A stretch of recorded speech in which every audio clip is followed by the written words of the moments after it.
கர்த்தருடைய பரிசுத்த நாமத்திற்கு மகிமை உண்டாவதாக. கர்த்தாவிന്റെ വിശുദ്ധ നാമം മഹത്വപ്പെടുമാറാകട്ടെ. இந்த காலை ஆராதனையிலே உங்களோடு கூட இருக்கிறதிலே நாங்கள் கர்த்தருக்குள்ளே சந்தோஷமா இருக்கிறோம். ഈ പകൽ ആരാധനയിൽ നിങ്ങളോടൊപ്പം ആയിരിക്കുന്നതിൽ ഞങ്ങൾ കർത്താവിൽ വളരെ സന്തോഷിക്കുന്നു. கர்த்தருக்கு மகிமை உண்டாவதாக. കർത്താവിന് മഹത്വം. 2 സാമുവേൽ 7 அதிகாரம், ശമൂവേലിന്റെ 2 പുസ്തകം 7 അധ്യായം 20 മുതൽ 22 மட்டுമുള്ള വചനങ്ങളെ പഠിப்போം. 20, 21, 22 വാക്യങ്ങൾ വായിക്കാം. ദാവീദിന് നിന്നോട് എന്ത് പറയേണ്ടു? കർത്താവായ യഹോവേ, നീ അടിയനെ അറിയുന്നു. നിന്റെ വചനം നിമിത്തവും നിന്റെ പ്രസാദ പ്രകാരവുമല്ലോ നീ വൻകാര്യമൊക്കെയും ചെയ്ത് അടിയനെ അറിയിച്ചിരിക്കുന്നത്. അതുകൊണ്ട് കർത്താവായ യഹോവേ, നീ വലിയവനാകുന്നു, നിന്നെ പോലെ ഒരുത്തനുമില്ല. ഞങ്ങൾ സ്വന്തം ചെവി കൊണ്ട് கேட்டதொക്കെயும் ஓர்த்தால் நீ அல்லாதே ஒரு தெய்வமும் இல்ல. இனி தாவீது உம்மிடத்தில் சொல்ல வேண்டியது என்ன? கர்த்தராகிய ஆண்டவராயிருக்கிற நீர் உமது அடியானை அறிவீர். உம்முடைய வாக்கு தத்தத்தின் நிமித்தமும் உம்முடைய சித்தத்தின்படியையும் இந்த பெரிய காரியங்களை எல்லாம் உமது அடியானுக்கு அறிவிக்கும்படிக்கு தயவு செய்தீர். ஆகையால் தேவனாகிய கர்த்தரே, நீர் பெரியவர் என்று விளங்குகிறது. நாங்கள் எங்கள் காதுகளாலே கேட்ட சகல காரியங்களின்படியும் தேவரீருக்கு நிகரானவர் இல்லை, உம்மை தவிர வேறே தேவனும் இல்லை. நம்முடைய தேவன் பெரியவராகவே இருக்கிறார். നമ്മുടെ ദൈവം വലിയവൻ തന്നെ ആയിരിക്കുന്നു. அவர் தொடர்ந்து பெரிய காரியங்களை செய்து கொண்டே இருக்கிறார். അവൻ വലിയ കാര്യങ്ങൾ അനുസ്യൂതം ചെയ്തുകൊണ്ടിരിക്കുന്നു. இன்றைக்கு தேவ மனுஷனாகிய தாவீதின் வாழ்க்கையிலே கர்த்தர் செய்த அந்த பெரிய காரியத்தை இன்றைக்கு நாம் முதலாவதாக சிந்திப்போம். ഇന്ന് ദൈവപുരുഷനായ ദാവീദിന്റെ ജീവിതത്തിൽ യഹോവയായ കർത്താവ് ചെയ്ത വലിയ കാര്യങ്ങളെ നമുക്ക് ആദ്യം ചിന്തിക്കാം. ദൈവத்துக்கு மகிமை உண்டாகட்டும். കർത്താവിന് മഹത്വം ഉണ്ടാകട്ടെ. அவனுடைய துவக்கம் அற்பமாக இருந்தது. തന്റെ ആരംഭം വളരെ അല്പമായിരുന്നു. ஆனால் கர்த்தர் அவனை ஒரு பெரிய ராஜாவாக அவனை கடைசியிலே உயர்த்தினார். എന്നാൽ ഒടുവിൽ ദൈവം തന്നെ ഒരു മഹാനായ രാജാവാക്കി ഉയർത്തി. அவனுடைய வாழ்க்கையில என்னெல்லாம் சம்பவிக்கும் என்பதையும் கர்த்தர் அவனோடு பேசினார். തന്റെ ജീവിതത്തിൽ സംഭവിക്കേണ്ടിയിരുന്ന കാര്യങ്ങളൊക്കെയും ദൈവം തന്നോട് സംസാരിച്ചു. அது கர்த்தர் அவனுக்கு கொடுத்த வாக்குத்தத்தம். അത് ദൈവം തനിക്ക് നൽകിയ വാഗ്ദാനം. அது அவருடைய சித்தமாக இருந்தது. അത് കർത്താവിന്റെ തിരുഹിതമായി. இந்த பெரிய காரியங்கள் எல்லாம் உம்முடைய அடியானுக்கு அறிவிக்கும்படி தயவு செய்தீர். ഈ വൻ കാര്യങ്ങളൊക്കെയും അടിയന് അറിയിക്കുവാൻ കർത്താവെ ദയ ചെയ്തല്ലോ. தாவீதுக்கு மாத்திரமல்ல, நாம் எல்லாருக்கும் கூட தேவன் அதைதான் செய்து கொண்டிருக்கிறார். ദാവീദിന് മാത്രമല്ല, നമുക്ക് എല്ലാവർക്കും വേണ്ടിയും ദൈവം ഇത് തന്നെയാണ് ചെയ്യുന്നത്. ദൈവத்துக்கு மகிமை உண்டாகட்டும். ദൈവത്തിന് മഹത്വം ഉണ്ടാകട്ടെ. இந்த அதிகாரத்தின் 8 வசனத்தை நீங்கள் படிக்கும் பொழுது, ഈ അധ്യായത്തിലെ 8 വാക്യം വായിച്ചാൽ, ஆடுகளுக்கு பின்னே நடந்த அவனை கர்த்தர் ஆட்டு மந்தையை விட்டு எடுத்தார். ആടുകളെ നോക്കി നടന്ന് അതിന്റെ പിന്നാലെ നടന്ന തന്നെ ആ ആട്ടിൻകൂട്ടത്തിൽ നിന്ന് കർത്താവ് എടുത്തു. அது ஒரு சிறிய ஆட்டு மந்தையாக இருந்தது. അതൊരു ചെറിയ ആട്ടിൻകൂട്ടം. தகப்பனின் ஆடுகளை மேய்த்துக் கொண்டிருந்தாள். താൻ അപ്പന്റെ ആടുകളെ മേയിച്ചുകൊണ്ടിരുന്നു. ஒரு குறிப்பிட்ட நேரம் வரும் பொழுது ஒரு அழைப்பு உண்டாயிற்று. அவன் அங்கே இருந்து வெளியே வந்தான். ഒരു നിർദ്ദിഷ്ട സമയത്ത് ഒരു വിളി ഉണ്ടാവുകയും താൻ അവിടെ നിന്ന് പുറത്തു വരികയും ചെയ്തു. நம்முடைய வாழ்க்கையும் கூட அப்படித்தான் இருந்தது பிரியமானவர்களே. പ്രിയരെ, നമ്മുടെ ജീവിതവും ഒരു സമാന സാഹചര്യത്തിലായിരുന്നു. அவன் ஆடுகளுக்கு பின்னால் நடந்தான். താൻ നടന്നത് ആടുകളുടെ പിന്നാലെയാണ്. நாமோ இந்த உலகத்துக்கு பின்னால் போனோம். നാം നടന്നത് ലോകത്തിന്റെ പിന്നാലെയാണ്. பாவத்திற்கு பின்னால் போனோம். പാപത്തിന്റെ പിന്നാലെ നടന്നു. நண்பர்களுக்கு பின்னால் போனோம். കൂട്ടുകാരുടെ പിന്നാലെ നടന്നു. உலக மனிதர்கள் இப்படி பல காரியங்களுக்கு பின்னால் அலைந்து திரிந்தோம்.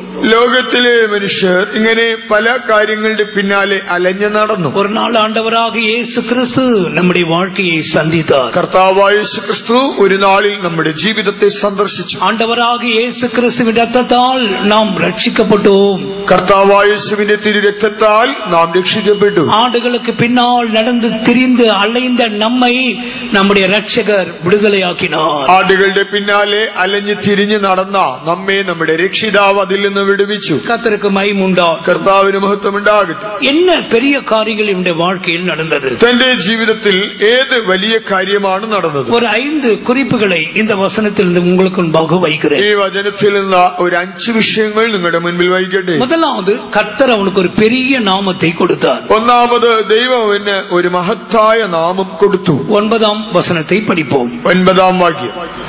നീ സഞ്ചരിച്ചു വന്ന എല്ലായിടത്തും ഞാൻ നിന്നോടുകൂടെ ഇരുന്ന് നിന്റെ സകല ശത്രുക്കളെയും നിന്റെ മുൻപിൽ നിന്ന് ഛേദിച്ചു കളഞ്ഞിരിക്കുന്നു. ഭൂമിയിലുള്ള മഹാന്മാരുടെ പേർ പോലെ ഞാൻ നിന്റെ പേർ വലുതാക്കും. நீ போன எவ்விடத்திலும் உன்னோட இருந்து உன் சத்துருக்களை எல்லாம் உனக்கு முன்பாக நிர்மூலமாக்கி பூமியில் இருக்கிற பெரியோர்களின் நாமத்திற்கு ஒத்த பெரிய நாமத்தை உனக்கு உண்டாக்கினேன். கர்த்தருக்கு மகிமை உண்டாகட்டும். കർത്താവിന് മഹത്വം ഉണ്ടാകട്ടെ. இந்த மனிதனுக்கு ஆண்டவர் ஒரு பெரிய நாமத்தை கொடுக்கிறார். ഈ മനുഷ്യന് കർത്താവ് ഒരു മഹത്തായ നാമം നൽകി. அது இதுதான் என்று சொல்ல முடியாது. അത് ഇന്നതെന്ന് പറയാനാവില്ല. ஆனால் இன்று மட்டும் அந்த காரியம் சாத்தியமாகிக் கொண்டே இருக்கிறது. എന്നാൽ ഇന്ന് വരെ ആ കാര്യം സംഭവ്യമായിക്കൊണ്ടിരിക്കുന്നു. உலகத்திலும் வேதத்திலும் ஒரு சிறந்த ராஜாவாக தாவீது அறியப்படுகிறார். ദാവീദ് ബൈബിളിൽ മാത്രമല്ല ലോകത്തിലും വളരെ പ്രസിദ്ധനായ രാജാവായി അറിയപ്പെടുന്നു. ஒரு ஆவிக்குரிய வாழ்க்கையிலே ஒரு தேவனுடைய பிள்ளைக்கு ஆண்டவர் கொடுக்கிற பெரிய நாமம் என்ன? ആത്മീക ജീവിതത്തിൽ ഒരു ദൈവ പൈതലിന് ദൈവം നൽകുന്ന ആ വലിയ നാമം എന്ത്? நாம் ரட்சிக்கப்பட்டோம், அது உண்மைதான். നാം രക്ഷിക്കപ്പെട്ടു എന്നുള്ളത് വാസ്തവമാണ്. ஆனால் இப்பொழுதோ கர்த்தர் நமக்கு ஒரு பெரிய நாமத்தை கொடுக்கிறார். എന്നാൽ ഇപ്പോൾ ദൈവം നമുക്കൊരു മഹത്തായ നാമം നൽകുന്നു. யோவான் சுவிசேஷம் 1-ம் அதிகாரம் യോഹന്നാൻ എഴുതിയ സുവിശേഷം 1-ാം അധ്യായം 12-ம் வசனத்திலே அந்த பெரிய நாமத்தை குறித்து படிக்கிறோம். 12-ാം വാക്യത്തിൽ ആ മഹത്തായ നാമത്തെ കുറിച്ച് വായിക്കുന്നു. അവനെ കൈക്കൊണ്ട് അവന്റെ നാമത്തിൽ വിശ്വസിക്കുന്ന ഏവർക്കും ദൈവമക്കൾ ആകുവാൻ അവൻ അധികാരം കൊടുത്തു. அவருடைய நாமத்தின் மேல் விசுவாசம் உள்ளவர்களாய் அவரை ஏற்றுக்கொண்டவர்கள் எத்தனை பேர்களோ அத்தனை பேர்களும் தேவனுடைய பிள்ளைகள் ஆகும்படி அவர்களுக்கு அதிகாரம் கொடுத்தார். கர்த்தருக்கு மகிமை உண்டாகட்டும். കർത്താവിന് മഹത്വം ഉണ്ടാകട്ടെ.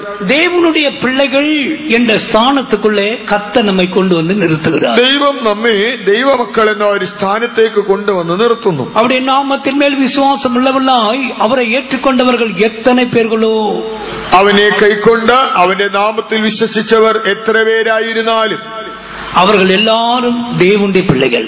അവരെല്ലാം ദൈവമക്കൾ.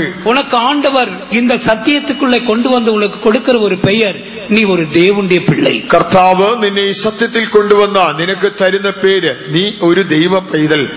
யோவான் அப்போஸ்தலன் மறுபடியும் சொல்லும் பொழுது தேவன் மேல் வைத்த அன்பு எவ்வளவு பெரியது என்று பாருங்கள் என்று சொல்லுகிறார். അപ്പോസ്തലനായ യോഹന്നാൻ ഇങ്ങനെയാണ് പറയുന്നത്, ദൈവം നമുക്ക് എത്ര വലിയ സ്നേഹം തന്നിരിക്കുന്നു. கர்த்தருக்கு மகிமை உண்டாகட்டும். ദൈവത്തിന് മഹത്വം ഉണ്ടാകട്ടെ. அதை நாம் எங்கே படிக்கிறோம்? നാം അത് വായിക്കുന്നത് എവിടെ? 1-ம் யோவான் 3-ம் அதிகாரம் 1 യോഹന്നാൻ 3-ാം അധ്യായം 1-ம் வசனத்தை படிக்கும் பொழுது 1-ാം വാക്യം വായിച്ചാൽ, நாம் தேவனுடைய பிள்ளைகள் என்று அழைக்கப்படுகிறதினாலே നാം ദൈവമക്കൾ എന്ന് വിളിക്കപ്പെടുവാൻ பிதாவானவர் நமக்கு பாராட்டின அன்பு எவ்வளவு பெரியது என்று பாருங்கள்.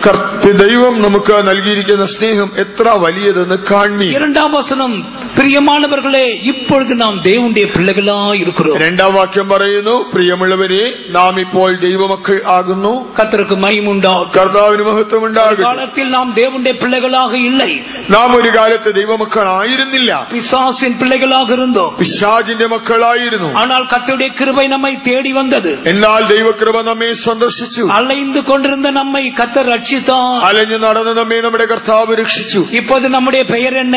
നമ്മുടെ പേരിപ്പോൾ എന്താ? ஒரு பெரிய நாமத்தை ഒരു கொடுத்திருக்கிறார். മഹത്തായ നാമം நீ തന്നിരിക്കുന്നു. யார்? നീ ആർ?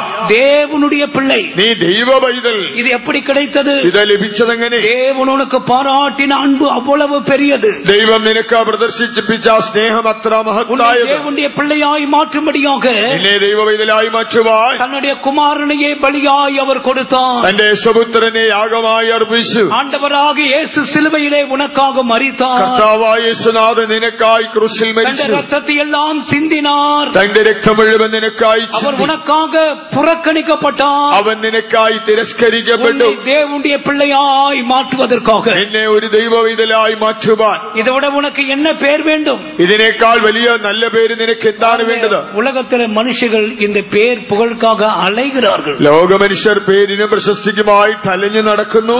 தங்களுடைய பெயர் பெரிதா இருக்க வேண்டும். തങ്ങളുടെ പേര് വലുതാകണം. ஆனால் இங்கே ஒரு பெயர் உண்டு.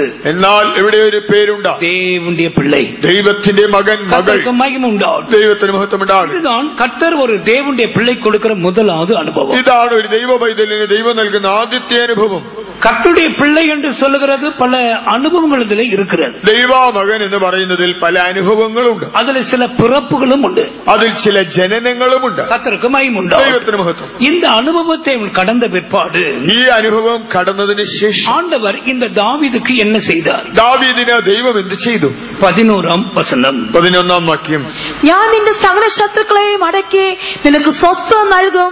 അത്രയുമല്ല, യഹോവ നിനക്ക് ഒരു ഗൃഹം ഉണ്ടാക്കുമെന്ന് യഹോവ നിന്നോട് അറിയിക്കുന്നു. உன்னுடைய எல்லா சத்துருக்களுக்கும் உன்னை நீங்களாக்கி இளைப்பாறவும் பண்ணினேன். இப்போதும் கர்த்தர் உனக்கு வீட்டை உண்டு பண்ணுவார் என்பதை கர்த்தர் உனக்கு அறிவிக்கிறார். இரண்டாவதாக கர்த்தர் அவனுக்கு ஒரு கிரகம் வீட்டை உண்டு பண்ணுகிறார். രണ്ടാമതായി കർത്താവ് അവനൊരു ഗൃഹം പണിതു. கர்த்தருக்கு ஸ்தோத்திரம். ദൈവത്തിന് സ്തോത്രം. ஏன் கர்த்தர் இந்த தாவீதுக்கு ஒரு வீட்டை கொடுக்கிறார்? എന്തുകൊണ്ടാണ് ദാവീദിന് ദൈവം ഒരു ഗൃഹം നൽകുന്നത്? இந்த வீடை கொடுப்பதற்கு முன்பாக ഈ ഗൃഹം നൽകും മുമ്പേ எல்லா சத்துருக்களையும் கர்த்தர் நீக்கலாக்குகிறார். സകല ശത്രുക്കളെയും നീക്കുന്നു. அவனுக்கு ஒரு இளைப்பாறுதலை கொடுக்கிறார். അവന് ഒരു സ്വസ്ഥത നൽകുന്നു. 7-ാം அதிகாரத்தின் 1-ாம் வசனத்திலே 7-ാം അധ്യായം 1-ാം വാക്യം. ராஜாவை சுற்றிலும் இருந்த அவனுடைய சத்துருக்களை அவனை நீங்களாக்கினாராம். ചുറ്റിലുമുള്ള സകല ശത്രുക്കളെയും കർത്താവ് അടക്കി அவனுக்கு ஒரு இளைப்பாறுதலை கொடுத்தார். തനിക്കൊരു സ്വസ്ഥത നൽകി. உனக்கு கர்த்தர் ஒரு வீட்டை கொடுக்கிறார். കർത്താവ് നിനക്കൊരു ഗൃഹം നൽകും. தெய்வத்துக்கு மகிமை. ദൈവത്തിന് മഹത്വം. அந்த அர்த்தம் என்ன? എന്താണ് അതിന്റെ അർത്ഥം? இனி நீ அலைந்து கொண்டிருக்க கூடாது. ഇനി നീ അലയാൻ പാടില്ല. தாவீது பல சந்தர்ப்பங்களிலே காடுகளிலே மலைகளிலே அலைந்தான். പല സന്ദർഭങ്ങളിൽ ദാവീദ് കാടുമേടുകളിൽ നടന്നു. ஆனால் தேவனுடைய மனது என்ன? എന്നാൽ ദൈവമനസ്സ് എന്തായിരുന്നു? அலைந்தது போதும், നീ അലഞ്ഞു നടന്നത് മതി. நான் உனக்கு ஒரு வீட்டை உண்டு பண்ணுகிறேன். ഞാൻ നിനക്കൊരു ഗൃഹം പണിയും. அதற்காக சுற்றிலிருந்த சத்துருக்களை விளக்குகிறேன். അതിനായി ചുറ്റിലുമുള്ള ശത്രുക്കളെ നീക്കും. அது என்ன சத்துருக்கள்? എന്താണ് ഈ ശത്രുക്കൾ? எபிரேயர் 12-ாம் அதிகாரம் 1-ாம் வசனத்திலே എബ്രായർ 12-ാം അധ്യായം 1-ാം വാക്യം. பாரமான யாவற்றையும் സകല ഭാരവും சுற்றி நெருங்கி நிற்கிற பாவத்தையும் മുറുകെ പറ്റുന്ന പാപവും எல்லாவற்றையும் தள்ளிவிட்டுதான் இந்த ஓட்டத்தை ஓட வேண்டும். ഇതെല്ലാം നീക്കിവിട്ടാണ് ഈ ഓട്ടം ഓടേണ്ടത്. அருமையான தேவனுடைய பிள்ளைகளே, അതേ പ്രിയ ദൈവമക്കളെ, சிலுவையிலே கர்த்தராகிய இயேசு மரித்த பொழுது കർത്താവായ യേശുനാഥൻ ക്രൂശിൽ മരിച്ചപ്പോൾ நமக்கு விரோதமாய், നമുക്കെതിരായി, நமக்கு எதிரடியாய், നമുക്ക് ആ പ്രതിയോഗിയായി அந்த கையெழுத்தை குலைத்தார். ആ കൈയെഴുത്ത് മായ്ച്ചു. அங்கே சாத்தாண்டிய தலை நசுக்கப்பட்டது. അവിടെ സാത്താന്റെ തല ചതയ്ക്കപ്പെട്ടു. அவனுடைய அதிகாரங்களை கர்த்தர் உரிந்து கொண்டார். അവന്റെ അധികാരങ്ങളെ കർത്താവ് പിടിച്ചു പറിച്ചു. வெளியரங்கமான கோலமாக்கினார். പരസ്യ കാഴ്ചയാക്കി. சிலுவையிலே வெற்றி சிறந்தார். ക്രൂശിൽ ജയോത്സവം കൊണ്ടാടി. இயேசு ஜெயாலியாய் நம்முடைய மத்தியில் இருக்கிறார். യേശു ജയശാലിയായി നമ്മുടെ നടുവിലുണ്ട്. ஆண்டவர் என்ன சொல்லுகிறார்? കർത്താവ് പറയുന്നത്, என்னுடைய பிள்ளையே, എൻ പൈതലേ, நான் உனக்கு ஒரு வீட்டை உண்டு பண்ணியிருக்கிறேன். ഞാൻ നിനക്കൊരു ഗൃഹം പണിതിട്ടുണ്ട്. சுற்றிலும் இருக்கிற சத்துருக்கள் எல்லாம் அழித்திருக்கிறேன். ചുറ്റിലുമുള്ള ശത്രുക്കളെ ഞാൻ നീക്കിക്കളഞ്ഞു. உன்னோடு போராடின வல்லமைகளை எல்லாம் சிலுவையிலே நான் ஜெயித்து விட்டேன். എന്നോട് പോരാടിയ ശക്തികളെ ഞാൻ ക്രൂശിൽ ജയിച്ചിരിക്കുന്നു. கர்த்தருக்கு மகிமை. ദൈവത്തിന് മഹത്വം. இந்த இடத்துல வீடு என்றால் என்ன அர்த்தம்? ഇവിടെ ഗൃഹം എന്നത് അർത്ഥമാക്കുന്നത് എന്ത്? உனக்கு ஆண்டவர் கொடுக்கிற பெரிய இளைப்பாறுதல். കർത്താവ് നിനക്ക് തരുന്ന മഹത്തായ സ്വസ്ഥത.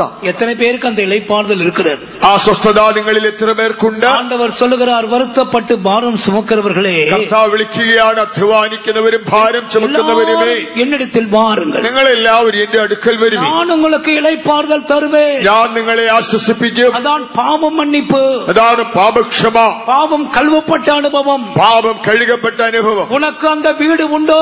നിനക്ക് ആ ഗൃഹമുണ്ടോ? கர்த்தருக்கு மகிமை உண்டாகும். ദൈവത്തിന് മഹത്വം ഉണ്ടാകട്ടെ. அதுதான் சிலுவையிலே சம்பாதித்த ஒரு ஆசீர்வாதம். അതാണ് ക്രൂശിൽ നേടിത്തന്ന അനുഗ്രഹം. எபிரேயர் 3-ாம் அதிகாரத்தின் 6-ாம் வசனத்திலே എബ്രായ ലേഖനം 3-ന്റെ 6 நம்பிக்கையை உறுதியாய் பற்றிக் கொண்டிருப்போம் ஆகில் പ്രത്യാശയുടെ സ്വീകാരം മുറുകെ പിടിക്കാം. நாமே அவருக்கு வீடாயிருப்போமா? നാം തന്നെ അവന്റെ ഭവനമായിരിക്കും. படிங்கள். പ്രത്യാശയുടെ ധൈര്യവും പ്രശംസയും നാം അവസാനത്തോളം മുറുകെ പിടിച്ചുകൊണ്ടാൽ നാം തന്നെ അവന്റെ ഭവനമാകുന്നു. நாமே அவருக்கு வீடாக இருப்போம். നാം തന്നെ അവന്റെ ഭവനം. கர்த்தருக்கு மகிமை உண்டாகட்டும். ദൈവത്തിന് മഹത്വം. நீங்கள் எல்லாரும் கர்த்தருடைய வீடாக இருக்கிறீர்கள். നിങ്ങളെല്ലാവരും കർത്താവിന്റെ ഭവനം. உங்களுக்கென்று ஒரு வீடு உண்டு. നിങ്ങൾക്കായിട്ടൊരു വീടുണ്ട്. ஆத்மாவில் அனுபவிக்கிற இளைப்பாறுதல், ആത്മാവിൽ അനുഭവിക്കുന്ന സ്വസ്ഥത.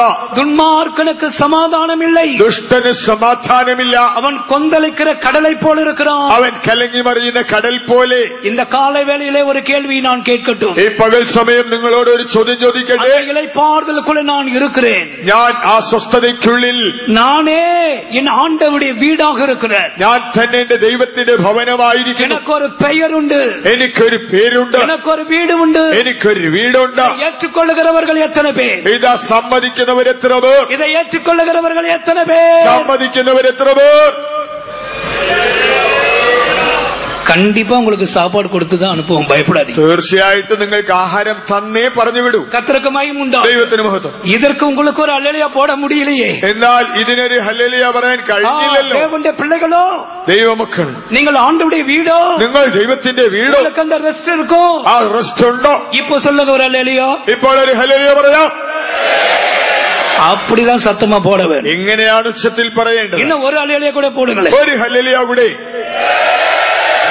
கர்த்தருக்கு மகிமை உண்டாகும். ദൈവത്തിന് മഹത്വം. கர்த்தர் அவனுக்கு ஒரு வீடை கொடுக்கிறார். കർത്താവ് നിങ്ങൾക്കൊരു ഭവനം നൽകുന്നു. மூன்றாவதாக 6ஆம் வசனத்திலே 6ஆം വാക്യത്തിൽ அவனுக்கு ஒரு ராஜ்யத்தை கொடுக்கிறார். അവനൊരു രാജ്യം നൽകുന്നു. வாசிங்கள் 11ஆம் வசனம். ഞാൻ 16ஆம் വചനം. 16. നിന്റെ ഗൃഹവും നിന്റെ രാജ്യത്വവും എന്റെ മുമ്പാകെ എന്നേക്കും സ്ഥിരമായിരിക്കും, നിന്റെ സിംഹാസനവും എന്നേക്കും ഉറച്ചിരിക്കും. உன் வீடும் உன் ராஜ்யமும் என்றென்றைக்கும் எனக்கு முன்பாக ஸ்திரப்பட்டிருக்கும், உன் ராஜாசனம் என்றென்றைக்கும் நிலை பெற்றிருக்கும் என்கிறார் என்று சொன்னார். 13ஆம் வசனம் கூட படிங்க. അവൻ എന്റെ നാമത്തിന് ഒരു ആലയം പണിയും, ഞാൻ അവന്റെ രാജ്യത്വത്തിന്റെ സിംഹാസനം എന്നേക്കും സ്ഥിരമാക്കും. அவன் என் நாமத்திற்கு என்று ஒரு ஆலயத்தை கட்டுவான், அவன் ராஜ்யபாரத்தின் சிங்காசனத்தை என்றைக்கும் நிலைக்க பண்ணுவேன். கர்த்தருக்கு மகிமை உண்டாகும். ദൈവത്തിന് മഹത്വം. அவனுக்கு ஒரு பெயரை கொடுத்தான், തനിക്കൊരു നാമം നൽകി, அவனுக்கு ஒரு வீட்டை கொடுத்தான், അവനൊരു ഗൃഹം നൽകി. எழுத்தின் பிரகாரமான நல்ல வீடு தாவீதுக்கு இருந்தது. അക്ഷരീകമായി ഒരു നല്ല അരമന ദാവീദിനുണ്ടായിരുന്നു. அந்த வீட்டில் இருந்துதான் அவன் சிந்தித்துக் ആ கொண்டிருக்கிறான். അരമനയിൽ ഇരുന്നാണ് അവൻ ചിന്തിക്കുന്നത്. கர்த்தருக்கு மகிமை உண்டாகும். ദൈവത്തിന് മഹത്വം. மூன்றாவது ஆண்டவர் என்ன சொல்லுகிறார்? മൂന്നാമതായി കർത്താവ് പറയുന്നത്, உனக்குள்ள இருந்துதான் ஒருவன் ஆலயத்தை கட்டுவான். നിന്റെ ഉള്ളിൽ നിന്നാണ് ഒരുവൻ ആലയം പണിയുന്നത്. அவன் என் நாமத்திற்கென்று ஒரு ஆலயத்தை கட்டுவான். അവൻ എന്റെ നാമത്തിന് ഒരു ആലയം പണിയും. ஆண்டவர் அடுத்த நிலைக்கு கொண்டு போகிறார். കർത്താവ് അവനെ അടുത്ത സ്ഥാനത്ത് കൊണ്ടുപോകുന്നു. ஆலயத்தை கட்டுதல், ആലയം പണി, கர்த்தர் அதுதான் நமக்கு செய்கிற பெரிய காரியம். ഇതാണ് ദൈവം നമുക്ക് ചെയ്യുന്ന വലിയ കാര്യം. தெய்வத்துக்கு மகிமை உண்டாகும். ദൈവത്തിന് മഹത്വം. நமக்கு ஒரு பெயர் உண்டு, നമുക്കൊരു പേരുണ്ട്, நமக்கு ஒரு வீடு உண்டு. നമുക്കൊരു വീടുണ്ട്. ஆண்டவர் வேற ஒரு அனுபவத்துக்கு நேராய் கொண்டு போகும். അടുത്ത ഒരു അനുഭവത്തിലേക്ക് നമ്മെ കൊണ്ടുപോകുന്നു. தாவீதுக்கு கர்த்தருக்கு ஆலயத்தை கட்ட வேண்டும் என்ற எண்ணம் இருந்தது. യഹോവയുടെ ആലയം പണിയുവാൻ ദാവീദിന് താല്പര്യമുണ്ടായിരുന്നു. எவ்வளவோ பிரயாசப்பட்டார், എത്രയോ പരിശ്രമിച്ചു. கர்த்தர் சொல்றார் வேண்டாம். കർത്താവ് പറഞ്ഞു, അരുത്, நீ அதிகமாக ரத்தத்தை சிந்தினாய், നീ വളരെ രക്തം ചിന്തിയിട്ടുണ്ട്, உன்னுடைய வாழ்நாள் முழுவதும் யுத்தமாயிருந்தது, നിന്റെ ജീവിതകാലമെല്ലാം യുദ്ധമായിരുന്നല്ലോ. எனவே நீ ஆலயத்தை கட்டக்கூடாது. ആകയാൽ നീ ആലയം പണിയരുത്. உன்னுடைய கற்ப பிறப்பானவன் ஆலயத்தை கட்டுவான். നിന്റെ ഉദരത്തിൽ നിന്ന് വരുന്ന സന്തതി ആലയം പണിയും. கர்த்தருக்கு மகிமை ദൈവത്തിന് உண்டாகும். മഹത്വം. அருமையான தேவனுடைய பிள்ளைகளே, പ്രിയ ദൈവമക്കളെ, அதனுடைய അർത്ഥം என்ன? ഇതിന്റെ അർത്ഥം എന്ത്? ஆண்டவரும் கூட அலையக்கூடாது. കർത്താവും അലയരുത്. அது எங்கே நாம் படிக்கிறோம்? നാം അവിടെ എന്ത് വായിക്കുന്നു? நீங்கள் അതே 7ஆம் அதிகாரத்திற்குள் படிக்கும் பொழுது 7ஆം അധ്യായം വായിച്ച 6ஆம் வசனத்திலே ஒரு கூடாரத்தை விட்டு இன்னொரு கூடாரத்துக்கு நான் போனேன். 6ஆം വാക്യം വായിക്കുമ്പോൾ ഒരു കൂടാരത്തിൽ നിന്ന് മറ്റൊരു കൂടാരത്തിലേക്ക് പോയി. ஒரு வாசஸ்தலத்திலிருந்து இன்னொரு வாசஸ்தலத்திற்கு ഒരു போனேன். നിവാസത്തിൽ നിന്ന് മറ്റൊരു നിവാസത്തിലേക്ക് പോയി. கேதுரு மரத்தால் ஒரு ஆலயத்தை கட்ட வேண்டும் என்று நான் சொன்னதில்லை. ദേവദാരു കൊണ്ട് ഒരു ആലയം പണിയണമെന്ന് ഞാൻ പറഞ്ഞിട്ടില്ല. தெய்வத்துக்கு மகிமை ദൈവത്തിന് உண்டாகும். മഹത്വം. ஆனால் இப்பொழுதோ கர்த்தர் அதற்கு அனுமதி கொடுக்கிறார். എന്നാൽ ഇപ്പോൾ ദൈവം അതിന് സമ്മതിച്ചു. தேவன் தன்னுடைய ஆலயத்தை கட்ட விரும்புகிறார். ദൈവം തന്റെ ആലയം പണിയുവാൻ ഇഷ്ടപ്പെടുന്നു. இது ரெண்டு பகுதியாக சொல்லுகிறேன். ഇതിനെ രണ്ട് ഭാഗമായി പറയാം. என்றைக்கு பரிசுத்தாவியின் அபிஷேகத்தை நாம் பெற்றுக்கொண்டோமோ, നാം എന്നാണോ പരിശുദ്ധാത്മാഭിഷേകം പ്രാപിച്ചത്, 1 கொரிந்தியர் 3ஆம் அதிகாரத்தின் 16ஆம் வசனத்திலே 1 കൊരിന്ത്യർ 3:16 நாம் தான் தேவனுடைய ஆலயம், നാം തന്നെ ദൈവത്തിന്റെ ആലയം, இந்த சரீரம் பரிசுத்தாவியின் ஆலயம், ഈ ശരീരം പരിശുദ്ധാത്മ മന്ദിരം, தேவனுடைய ஆலயம் பரிசுத்தமாயிருக்கிறது. ദൈവത്തിന്റെ ആലയം വിശുദ്ധമല്ലോ, நீங்களே அந்த ஆலயம். നിങ്ങൾ തന്നെ ദൈവത്തിന്റെ ആലയം. அதுதான் கர்த்தர் செய்து கொண்டே இருக்கிறார். അതാണ് കർത്താവ് ചെയ്തുകൊണ്ടിരിക്കുന്നത്. தேவனுடைய சபையும் தேவனுடைய ஆலயம் தான். ദൈവസഭയും ദൈവത്തിന്റെ ആലയമത്രേ. இன்னைக்கு காலையில அநேக தேவ பிள்ளைகள் கூடி வந்திருக்கிறோம். வந்திருக்கிறோம். ഇന്നാ പകൽ അനേക ദൈവമക്കൾ ഇവിടെ കൂടി വന്നിട്ടുണ്ട്. இதுதான் தேவனுடைய ஆலயம். ഇതാണ് ദൈവത്തിന്റെ ആലയം. கைகளால் கட்டப்பட்ட இடங்களிலே அவர் இல்லை. കൈപ്പണിയായ മന്ദിരങ്ങളിൽ ദൈവം പാർക്കുന്നില്ല. பரிசுத்தாவி பெற்ற தேவ பிள்ளைகள் தான் தேவனுடைய ஆலயம். പരിശുദ്ധാത്മാവിനെ പ്രാപിച്ച ദൈവമക്കളെ മക്കൾ തന്നെയാണ് ദൈവത്തിന്റെ ആലയം. நீ அபிஷேகம் பெற்ற பொழுது ഈ അഭിഷേകം പ്രാപിച്ചപ്പോൾ இந்த பெரிய காரியத்தையும் கர்த்தர் உனக்கு செய்து കർത്താവ് നിനക്ക് ഈ വലിയ കാര്യം ചെയ്തു. பிளஸ் பாயிண்ட் கூடிக்கிட்டே இருக்கு, பாயிண்ட் கூடிக்கிட்டே இருக்கு. നോക്കുക, അതിങ്ങനെ കൂട്ടി വരുന്നു. கர்த்தருக்கு ஸ்தோத்திரம். ദൈവത്തിന് സ്തോത്രം. உனக்கு நான் ஒரு ஆலயத்தை கூட கொடுத்து விட்டேன். ഞാൻ നിനക്ക് ഒരു ആലയം കൂടെ തന്നു. அது எது தெரியுமா? അതെന്തെന്നറിയാമോ? சரீரம் தான் இந்த ஆலயம். നിന്റെ ശരീരമാണ് എന്റെ ആലയം. கர்த்தருடைய ஜனங்களே, இந்த சரீரத்தை எப்படி நாம் பாதுகாக்க வேண்டும்? ദൈവജനമേ, നമ്മുടെ ശരീരത്തെ ഏത് നിലയിലാണ് നമ്മൾ സൂക്ഷിക്കേണ്ടത്?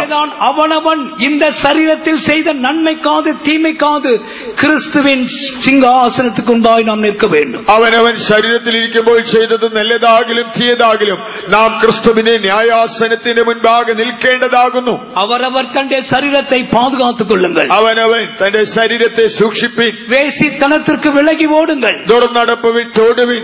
அசுத்தங்களுக்கு விலகி ஓடுங்கள். അശുദ്ധികളെ വിട്ടോടുവിൻ. இந்த சரீரம் தேவனுடைய ஆலயம். ഈ ശരീരം ദൈവത്തിന്റെ മന്ദിരം. கர்த்தருக்கு மகிமை உண்டாகட்டும். കർത്താവിന് മഹത്വം ഉണ്ടാകട്ടെ. கூடி வருவது தேவாலயம். നാം ഇങ്ങനെ കൂടി വരുമ്പോൾ ഇത് ദൈവാലയം. ஒருவன் தேவனுடைய ஆலயத்தை கெடுத்தான், ഒരുവൻ ദൈവത്തിന്റെ ആലയം നശിപ്പിച്ചാൽ கர்த்தரவனை கெடுப்பான். കർത്താവ് അവനെ നശിപ്പിക്കും. கர்த்தருக்கு மகிமை உண்டாகட்டும். ദൈവത്തിന് മഹത്വം. தேவனுடைய ஆலயம் பாதுகாக்கப்படட்டும். ദൈവത്തിന്റെ ആലയം സംരക്ഷിക്കപ്പെടണം. அடுத்த நிலைக்கு ஆண்டவர் அவனை கொண்டு போகிறார். കർത്താവ് അവനെ അടുത്തൊരു നിലയിലേക്ക് കൊണ്ടുവരുന്നു. ദൈവத்துக்கு മഹിമ ഉണ്ടാകട്டும். ദൈവത്തിന് മഹത്വം. அது நாம் 16ஆம் வசனத்திலே படித்தோம். അത് 16ആം വാക്യത്തിൽ വായിച്ചു. உனக்கு ஒரு ராஜ்யத்தை கொடுக்க போகிறேன். ഞാൻ നിനക്ക് ഒരു രാജ്യം നൽകും. உனக்கு நான் பெரிய நாமத்தை கொடுத்து விட்டேன். മഹത്തായ നാമം നിനക്ക് തന്നിരിക്കുന്നു. உனக்கு ஒரு வீட்டை கொடுத்தேன். ഒരു ഗൃഹം തന്നു. உன் மூலமாக ஒரு ஆலயத்தை உண்டாக்கி விட்டேன். നിന്നിലൂടെ ഒരു ആലയം ഉണ്ടാക്കി. இப்போ உன் மூலமாக ஒரு ராஜ்யம். നീ മുഖാന്തരം ഒരു രാജ്യം. தெய்வத்துக்கு மகிமை உண்டாகும். ദൈവത്തിന് മഹത്വം. ஆண்டவர் இந்த மனுஷனுக்கு கொடுக்கிறதை பாருங்கள். കർത്താവ് ഈ മനുഷ്യന് നൽകുന്നതൊക്കെ നോക്കൂ. உன் வீடும் உன் ராஜ்யமும் നിന്റെ വീടും നിന്റെ രാജ്യവും என்றென்றைக்கும் எனக்கு முன்பாக ஸ்திரப்பட்டிருக்கும். അത് എന്റെ മുമ്പാകെ എന്നേക്കും ഉറച്ചു നിൽക്കും. உலகத்திலே எத்தனையோ ராஜ்யங்கள் தோண்டி மடிந்து போய்விட்டது. എത്രയോ ലോകത്തിലെത്തിയ രാജ്യങ്ങൾ ഉദിച്ചു അസ്തമിച്ചു. சில வேத பண்டிதர்கள் என்ன சொல்லுகிறார்கள்? ചില വേദപണ്ഡിതന്മാർ പറയുന്നത്, இந்த வசனத்தை அடிസ്ഥാனமாக்கி என்ன சொல்லுகிறார்கள்? ഈ വചനത്തെ ആധാരമാക്കി പറയുന്നത്, பிரிட்டிஷ் கவர்மெண்ட் இன்றைக்கு ராஜாக்கள் இளவரசர்கள் இருக்கிறார்கள் என்றால் அது தாவீதின் வம்சம் என்று சிலர் சொல்லுகிறார். ആ ബ്രിട്ടീഷ് ഗവൺമെന്റിലെ രാജാക്കന്മാർ രാജകുമാരന്മാരും ഉണ്ടെങ്കിൽ അത് ദാവീദിന്റെ വംശാവലി എന്ന് പറയുന്നു. கர்த்தருக்கு மகிமை உண்டாகட்டும். ദൈവത്തിന് മഹത്വം ഉണ്ടാകട്ടെ. அது எப்படி எனக்கு தெரியாது. അതെങ്ങനെയെന്ന് എനിക്കറിയില്ല. ஆனால் வேத பண்டிதர்கள் அப்படி சொல்லுகிறார். ചില വേദപണ്ഡിതന്മാർ ഇങ്ങനെ അഭിപ്രായപ്പെടുന്നു. நம்முடைய வாழ்க்கையோடு சேர்த்துக் கொள்வோமே. നമ്മുടെ ജീവിതത്തോട് ചേർത്ത് നോക്കാം. நாம் அபிஷேகம் பண்ணப்பட்ட பிற்பாடு தேவனுடைய ஆலயம். നാം അഭിഷേകം പ്രാപിച്ചതിന് ശേഷം ദൈവത്തിന്റെ മന്ദിരം. இங்கே ஒரு ராஜ்யத்தை குறித்து படிக்கிறோம். നാം ഇവിടെ രാജ്യത്തെ കുറിച്ച് വായിക്കുന്നു. கொலோசியர் 1ஆம் அதிகாரம் കൊലോസ്യർ 1ആം അധ്യായം 13ആം വചനം 13ആം വാക്യം. നമ്മളെ ഇരുട്ടിന്റെ അധികാരത്തിൽ നിന്ന് വിടുവിച്ച് തന്റെ സ്നേഹ സ്വരൂപനായ പുത്രന്റെ രാജ്യത്തിലാക്കി വയ്ക്കുകയും ചെയ്ത പിതാവിന് சந்தோஷத்தோட ஸ்தோத்திரம் செய்யுന്നவராகணும். இருளின் அதிகாரத்தினின்று நம்மை விடுதலையாக்கி நமது அன்பின் குமாரனுடைய ராஜ்யத்திற்கு உட்படுத்தினவருமாயிருக்கிற பிதாவை ஸ்தோத்திரிக்கிறோம். கர்த்தருக்கு மகிமை உண்டாகட்டும். ദൈവത്തിന് മഹത്വം. இங்கே நாம் என்ன படிக்கிறோம்? നാം ഇവിടെ വായിക്കുന്നത്, இங்கே இருளின் அதிகாரத்திலிருந்து நாம் விடுவிக்கப்பட்டோம். ഇരുട്ടിന്റെ അധികാരത്തിൽ നിന്ന് നാം വിടുവിക്കപ്പെട്ടു. இப்போது அன்பின் குமாரனுடைய ராஜ்யத்துக்குள்ளே கொண்டு வந்திருக்கிறோம். നാം ഇപ്പോൾ സ്നേഹസ്വരൂപനായ പുത്രന്റെ രാജ്യത്തിൽ കൊണ്ടുവരപ്പെട്ടു. தேவன் நமக்கு கொடுத்திருக்கிற ராஜ்யம் இது. ദൈവം നമുക്ക് തന്ന രാജ്യം ഇത്. அது உலக பிரகாரமான ராஜ்யம் அல்ல. അതൊരു ഐഹിക രാജ്യമല്ല. அது அன்பின் குமாரனுடைய ராஜ்யம். അത് സ്നേഹസ്വരൂപനായ പുത്രന്റെ രാജ്യം. இது எப்படி ஸ்தாபிக்கப்பட்டது? ഇത് എങ്ങനെ സ്ഥാപിതമായി? மார்க் 9ஆம் அதிகாரம் മർക്കോസ് 9ആം അധ്യായം 1ஆம் വചനத்தை படிக்கும் பொழுது 1ആം വാക്യം വായിച്ചാൽ, പിന്നെ അവൻ അവരോട് ദൈവരാജ്യം ശക്തിയോടെ വരുന്നത് കാണുവോളം മരണം ആസ്വദിക്കാത്തവർ ചിലർ ഈ നിൽക്കുന്നവരുണ്ട് എന്ന് ഞാൻ സത്യമായിട്ട് നിങ്ങളോട് പറയുന്നു എന്ന് പറഞ്ഞു. அன்றியும் அவர் அவர்களை நோக்கி, இங்கே நிற்கிறவர்களில் சிலர் தேவனுடைய ராஜ்யம் பலத்தோடு வருவதை காணும் முன் மரணத்தை ருசி பார்ப்பதில்லை என்று மெய்யாகவே உங்களுக்கு சொல்லுகிறேன். தேவ ராஜ்யம் பலத்தோடு இறங்கி வருவதாக நாம் படிக்கிறோம். ദൈവത്തിന്റെ രാജ്യം ശക്തിയോടെ ഇറങ്ങി വരുന്നതായി വായിക്കുന്നു. பரிசுத்தாவின் அபிஷேகத்தினாலே நம்முடைய இருதயங்களிலே ஸ்தாபிக்கப்பட்ட ராஜ்யம். ഇതാ പരിശുദ്ധാത്മാഭിഷേകത്താൽ നമ്മുടെ ഹൃദയങ്ങളിൽ സ്ഥാപിതമായ രാജ്യം. தேவ பிள்ளைகளே, நாம் ஒரு பரலோக அரசாங்கத்துக்கு உட்பட்டவர்கள். ദൈവ മക്കളെ, നാം ഒരു സ്വർഗീയ ഭരണകൂടത്തിൻ കീഴിലുള്ളവർ. தேவன் நமக்கு ஒரு ராஜ்யத்துக்குள்ள கொண்டு வந்திருக்கிறார். ദൈവം നമ്മളെ ഒരു രാജ്യത്തിനുള്ളിൽ കൊണ്ടുവന്നു. இந்த உலகத்துல நாம் ஒரு ராஜ்யத்தில் இருக்கிறோம். നാം ഈ ലോകത്തിലെ ഒരു രാജ്യത്തിലാണ്. நாம் அதற்கு உட்பட்டவர்கள் அல்ல, നാം അതിന് അധീനരല്ല. ஆனால் அதை കാട്ടിലെ വിശേഷിத்த രാജ്യம்தான் தேவனுடைய சபை. അതിനേക്കാൾ സവിശേഷമായ രാജ്യമാണ് ദൈവസഭ. அதான் அன்பின் குமாரனுடைய ராஜ்யம். അതാണ് സ്നേഹസ്വരൂപനായ പുത്രന്റെ രാജ്യം. இதற்காக தான் இருளின் அதிகாரத்துக்கு நாம் வெளியே வந்தோம். ഇരുട്ടിന്റെ അധികാരത്തിൽ നിന്ന് നാം പുറത്തു വന്നത് ഇതിനു വേണ്ടി. பிசாசின் அதிகாரத்தை விட்டு வெளியே வந்தோம். പൈശാചിക അധികാരം വിട്ട് പുറത്തു വന്നു. இப்போதோ அன்பின் குமாரனுடைய ராஜ்யத்துக்குள்ளே கர்த்தர் கொண்டு வந்திருக்கிறார். നമ്മെ ഇപ്പോൾ കർത്താവ് സ്നേഹസ്വരൂപനായ പുത്രന്റെ രാജ്യത്തിനുള്ളിൽ കൊണ്ടുവന്നു. யார் அந்த அன்பின் குமாரன்? ആരാണ് ഈ സ്നേഹസ്വരൂപനായ പുത്രൻ? ஆண்டவராகிய இயேசு கிறிஸ்து. നമ്മുടെ കർത്താവായ യേശു ക്രിസ്തു. அந்த ராஜ்யம்தான் நம்முடைய சபை. ആ രാജ്യം നമ്മുടെ സഭയാണ്. அதான் புதிய ஏற்பாட்டு சபை. ഇതാണ് പുതിയ നിയമസഭ. இது முழு உலகத்திலும் வியாபரித்திருக்கிறது. ആഗോള വ്യാപകമായി ഇത് വ്യാപിച്ചു കിടക്കുന്നു. ஓ, பரிசுத்தமானுடைய ஐக்கியம் எவ்வளவு விசேஷமானது. വിശുദ്ധാത്മാരുടെ കൂട്ടായ്മ എത്ര അമൂല്യം. கர்த்தருக்கு மகிமை உண்டாகட்டும். ദൈവത്തിന് മഹത്വം. இதை விட்டு பிரிக்கத்தான் பிசாசு சிலரோடு போராடுகிறான். ഇതിൽ നിന്ന് ചിലരെ വേർപെടുത്തുവാൻ പിശാച് പോരാടുന്നു. சிலர் வெளியே போயும் இருக்கிறார்கள். ചിലർ പുറത്തു പോവുകയും ചെയ്തു പോയി. கர்த்தருக்கு மகிமை உண்டாகட்டும். ദൈവത്തിന് മഹത്വം ഉണ്ടാകട്ടെ. ஆண்டவரும் கூட கேட்டார். കർത്താവും കൂടെ ചോദിച്ചു. அநேகர் போய்விட்டார்கள். അനേകർ തന്നെ വിട്ടുപോയി. கடினமான உபதேசம். ഇത് കഠിന ഉപദേശം. இன்னைக்கு நம்மேல் ஜனங்கள் சாட்டுகிற குற்றம் என்ன? എന്നാൽ നമ്മുടെ മേൽ ജനങ്ങൾ ആരോപിക്കുന്ന കുറ്റം എന്താ? கடினமான உபதேசம். ഇതാ കഠിന ഉപദേശം. யார் இதை கேட்பார்கள்? ആര് ഇത് പാലിക്കും? கர்த்தருக்கு ஸ்தோத்திரம். ദൈവത്തിന് സ്തോത്രം. அநேகர் போய்விட்டார்கள். അനേകർ വിട്ടുപോയി. இயேசு என்ன சொன்னார்? യേശു പറഞ്ഞതോ, நீங்களும் போய்விட மனதா இருக்கிறீர்களோ? നിങ്ങൾക്ക് പോകുവാൻ മനസ്സുണ്ടോ? அவர்கள் என்ன சொன்னார்கள்? അവരുടെ പ്രത്യുത്തരം, நாங்கள் எங்கே போவோம்? കർത്താവേ, ഞങ്ങൾ ആരുടെ അടുക്കൽ പോകും? நித்திய ஜீவ வசனங்கள் உம்மிடத்தில் உண்டே. നിത്യജീവന്റെ വചനങ്ങൾ അങ്ങയുടെ പക്കലുണ്ടല്ലോ. இந்த சத்தியத்தினால் தான் சபை பாதுகாக்கப்பட்டு வருகிறது. பிரியமானவர்களே, നമ്മുടെ സഭയെ സംരക്ഷിക്കുന്നത് ഈ സത്യമാണ്. പ്രിയരെ, நான் நேற்று சொன்னது போல ഞാൻ ഇന്നലെ പറഞ്ഞതുപോലെ ஒரு மறுபடியுமாய் ஒரு எழுப்புதல் உண்டாகும். ഒരു ഉണർവ വീണ്ടും വരും.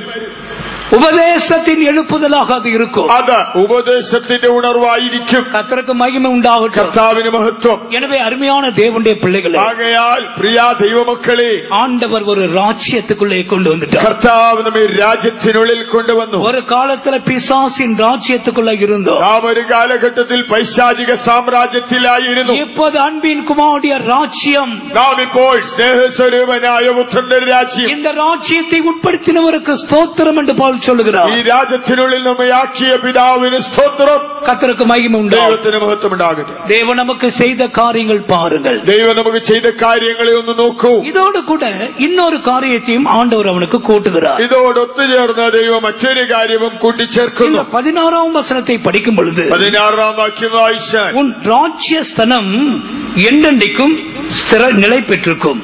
നിന്റെ രാജത്വം എന്നേക്കും സ്ഥിരമായിരിക്കും. அவனுக்கு ஒரு சிங்காசனத்தை கொடுக்கிறார். തനിക്കൊരു സിംഹാസനം നൽകി. ஒரு ராஜ்யம் என்று ஒன்று இருக்குமானால், ഒരു രാജ്യമുണ്ടെങ്കിൽ நிச்சயமாக அதில் ஒரு சிங்காசனம் இருக்கும். തീർച്ചയായും ഒരു സിംഹാസനമുണ്ട്. கர்த்தருக்கு மகிமை உண்டாகும். ദൈവത്തിന് മഹത്വം. ஆண்டவர் சொல்றார், தாவீதே, உன்னுடைய ராஜ்யஸ்தனம் அல்லது சிங்காசனம் நிலை பெற்றிருக்கும். ദാവീദേ, നിന്റെ രാജാസനം അത് നിലനിൽക്കും. தெய்வத்துக்கு மகிமை உண்டாகும். ദൈവത്തിന് മഹത്വം ഉണ്ടാകട്ടെ. ஆண்டவர் சொல்லுகிற சிங்காசனம் என்ன? കർത്താവ് പറയുന്ന സിംഹാസനമേ. ஒரு தேவ பிள்ளைக்கு ஆண்டவர் சொல்லுகிற செய்கிற பெரிய காரியத்தை பாருங்க. ഒരു ദൈവ പൈതലിന് ദൈവം ചെയ്യുന്ന വലിയ കാര്യം നോക്കൂ. ஆடுகளுக்கு பின்னால் கிடந்த அவனை கொண்டு வந்து சிங்காசனத்தில் உட்கார வைக்கிறார். ആടുകളുടെ പിന്നാലെ അലഞ്ഞ അവനെ കൊണ്ടുവന്ന സിംഹാസനത്തിൽ ഉപവിഷ്ടനാക്കുന്നു.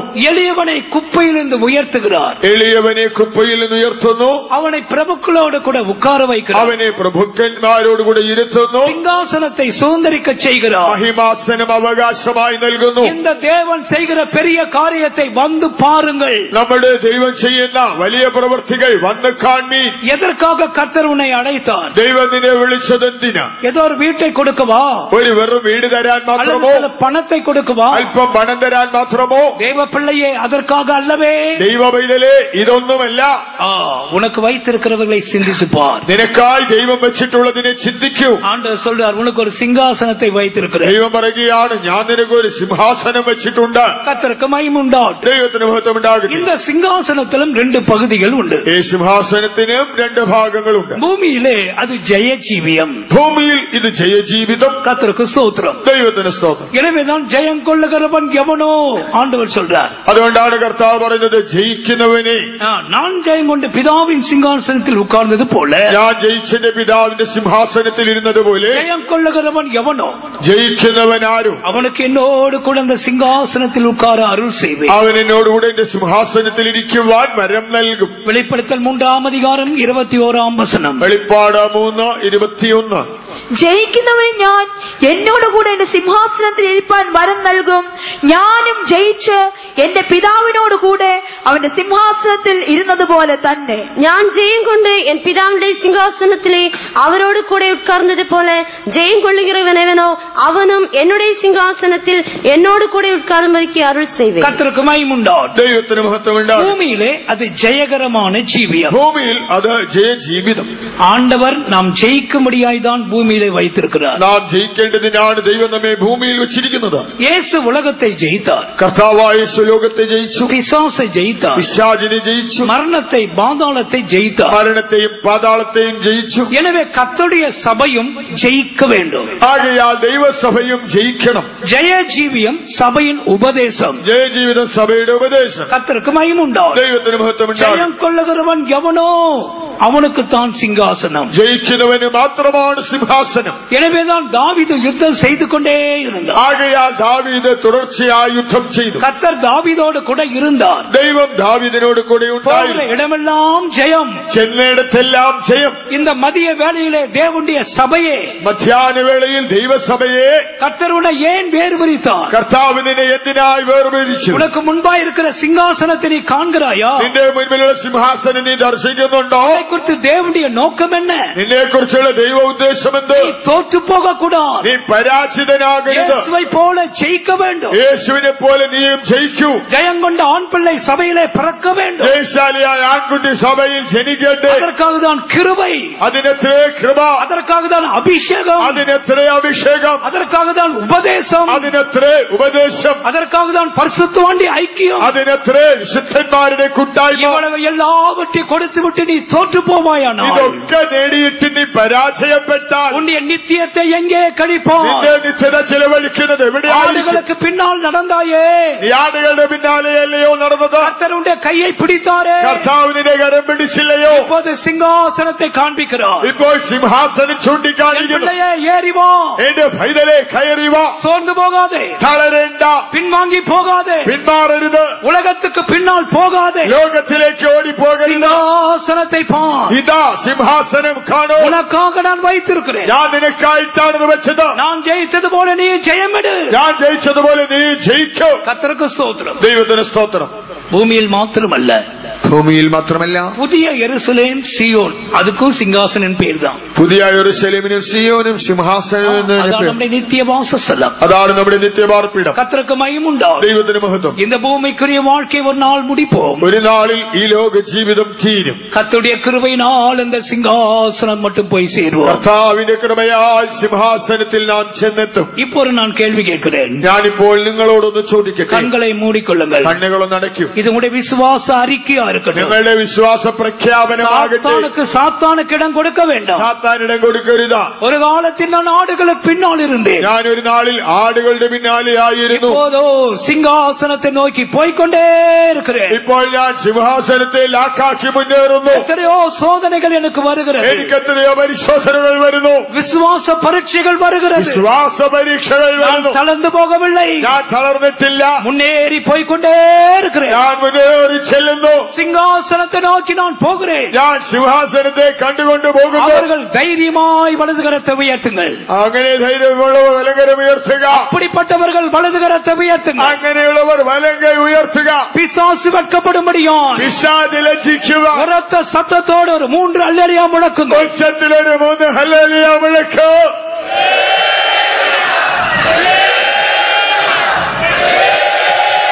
கர்த்தருக்கு மகிமை உண்டாகும். ദൈവത്തിന് മഹത്വം. எல்லாம் கர்த்தர் தாவீதுக்கு சொன்ன பொழுது ഇതെല്ലാം ദാവീദിനോട് ദൈവം പറഞ്ഞപ്പോൾ, இவ்வளவு பெரிய காரியத்தை நீர் எனக்காக செய்திருக்க, യഹോവയായ കർത്താവേ, അടിയനെ ഇത്രയും വലിയ കാര്യങ്ങൾ ചെയ്തുവല്ലോ. என்னை நோக்கி கூப்பிடு, എന്നെ വിളിച്ചപേക്ഷിക്ക.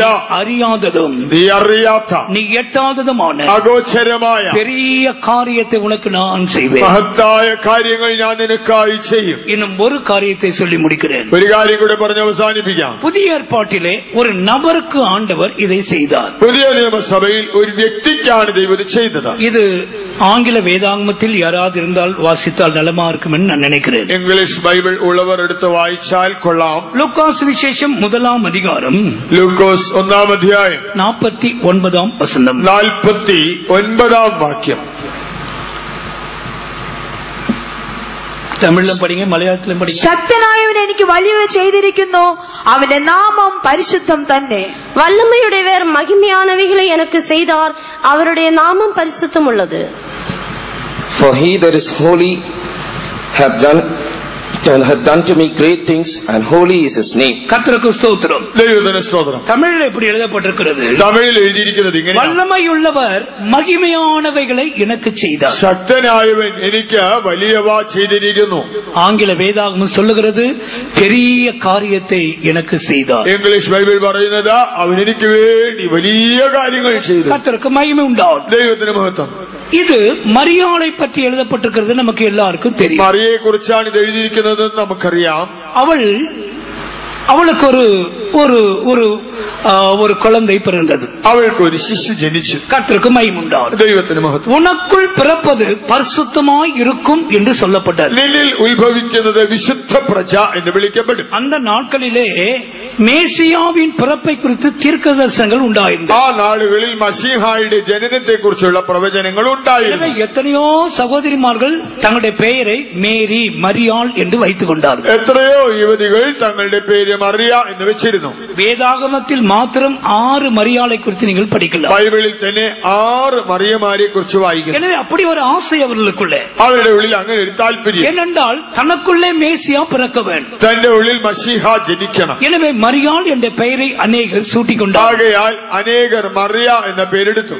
தாவீதின் வம்சத்தை சேர்ந்த ஒரு ஸ்திரீதான் இந்த மரியாள். ദാവീദിന്റെ വംശാവലിയിൽപ്പെട്ടവളാണ് ഈ മറിയ. ஒரு காலத்தில் அவர்கள் பெரிய வசதியான குடும்பத்தைச் சேர்ந்தவர்கள். മുൻകാലത്ത് ഒരു സൗകര്യമുള്ള കുടുംബത്തിലായിരുന്നു. ஆனால் இப்பொழுதோ ஒரு பாமர ஏழையாக மாறி இருந்தார். ഇപ്പോൾ ഒരു ദരിദ്രയായ സ്ത്രീയായി മാറി. கர்த்தருக்கு மகிமை உண்டாகும். ദൈവത്തിന് സ്തോത്രം. இந்த மரியாள் என்ன சொல்லுகிறார்? ഈ മറിയ പറയുന്നത്, வல்லமையுள்ளவர் ശക്തനായ மகிமையானவைகளை எனக்கு செய்தார். എനിക്ക് വലിയവ ചെയ്തിരിക്കുന്നു. இதுதான் கர்த்தர் நமக்கும் செய்ய போகிறார். ഇതാണ് കർത്താവ് നമുക്കും ചെയ്യുന്നത്. வெளிப்படுத்தல் 12 அதிகாரத்திலே വെളിപ്പാട് 12 അധ്യായം அங்கே ஒரு ஸ்திரியை பார்க்கிறோம். നമുക്ക് അവിടെ ഒരു സ്ത്രീയെ കാണാം. அவள் ஒரு ஆண் பிள்ளையை பெற்றெடுக்க தவிக்கிறாள். അവൾ ഒരു ആൺകുട്ടിയെ പ്രസവിക്കുവാനായി ഞരങ്ങുന്നു. இது புதிய ஏற்பாட்டு சபை என்று நன்றாக நமக்கு தெரியும். പുതിയ നിയമസഭയാണിതെന്നുള്ളത് നമുക്ക് സ്പഷ്ടമായി അറിയാം. சபையானது ஆண் பிள்ளையை பெற்றெடுக்க வேண்டும்.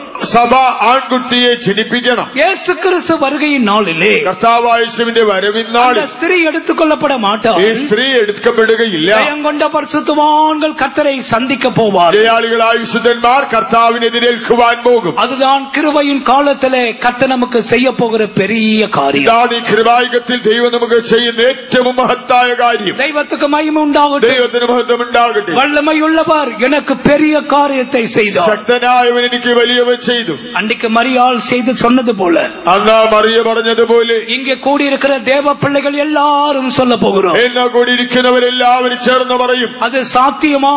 ഇത് സംഭവിക്കുമോ? மரியாள் கேட்கிறாள், இது நடக்குமா? മറിയ ചോദിക്കുന്നത് എങ്ങനെ സംഭവിക്കും? நான் புருஷனை அறியவில்லையே, ഞാൻ പുരുഷനെ അറിഞ്ഞിട്ടില്ലല്ലോ, இது നടക്കുமா? ഇത് സംഭവിക്കുമോ? இதுதான் என்னுடைய கேள்வியும் உங்களுடைய கேள்வியும். ഇതാണ് എന്റെയും നിങ്ങളുടെയും സംശയം. நான் ஜெயம் கொண்ட ஆண் பிள்ளையாய் மாறுவேனா? ഞാനൊരു ജയാളിയായ ആൺകുട്ടിയായി മാറുമോ? அந்த சிங்காசனத்துக்கு போய் சேருவேனா? ഞാൻ ആ സിംഹാസനത്തിൽ ചെന്നെത്തുമോ? தேவனால் ஆகாத காரியம் ஒன்றுமில்லை. ദൈവത്തിന് അസാധ്യമായ കാര്യമൊന്നുമില്ല. Is there anything too hard for the Lord? Is there anything too hard for the Lord? Is there anything too hard? Is there anything too hard? Is there anything too hard for the Lord? Is there anything is too hard for the Lord?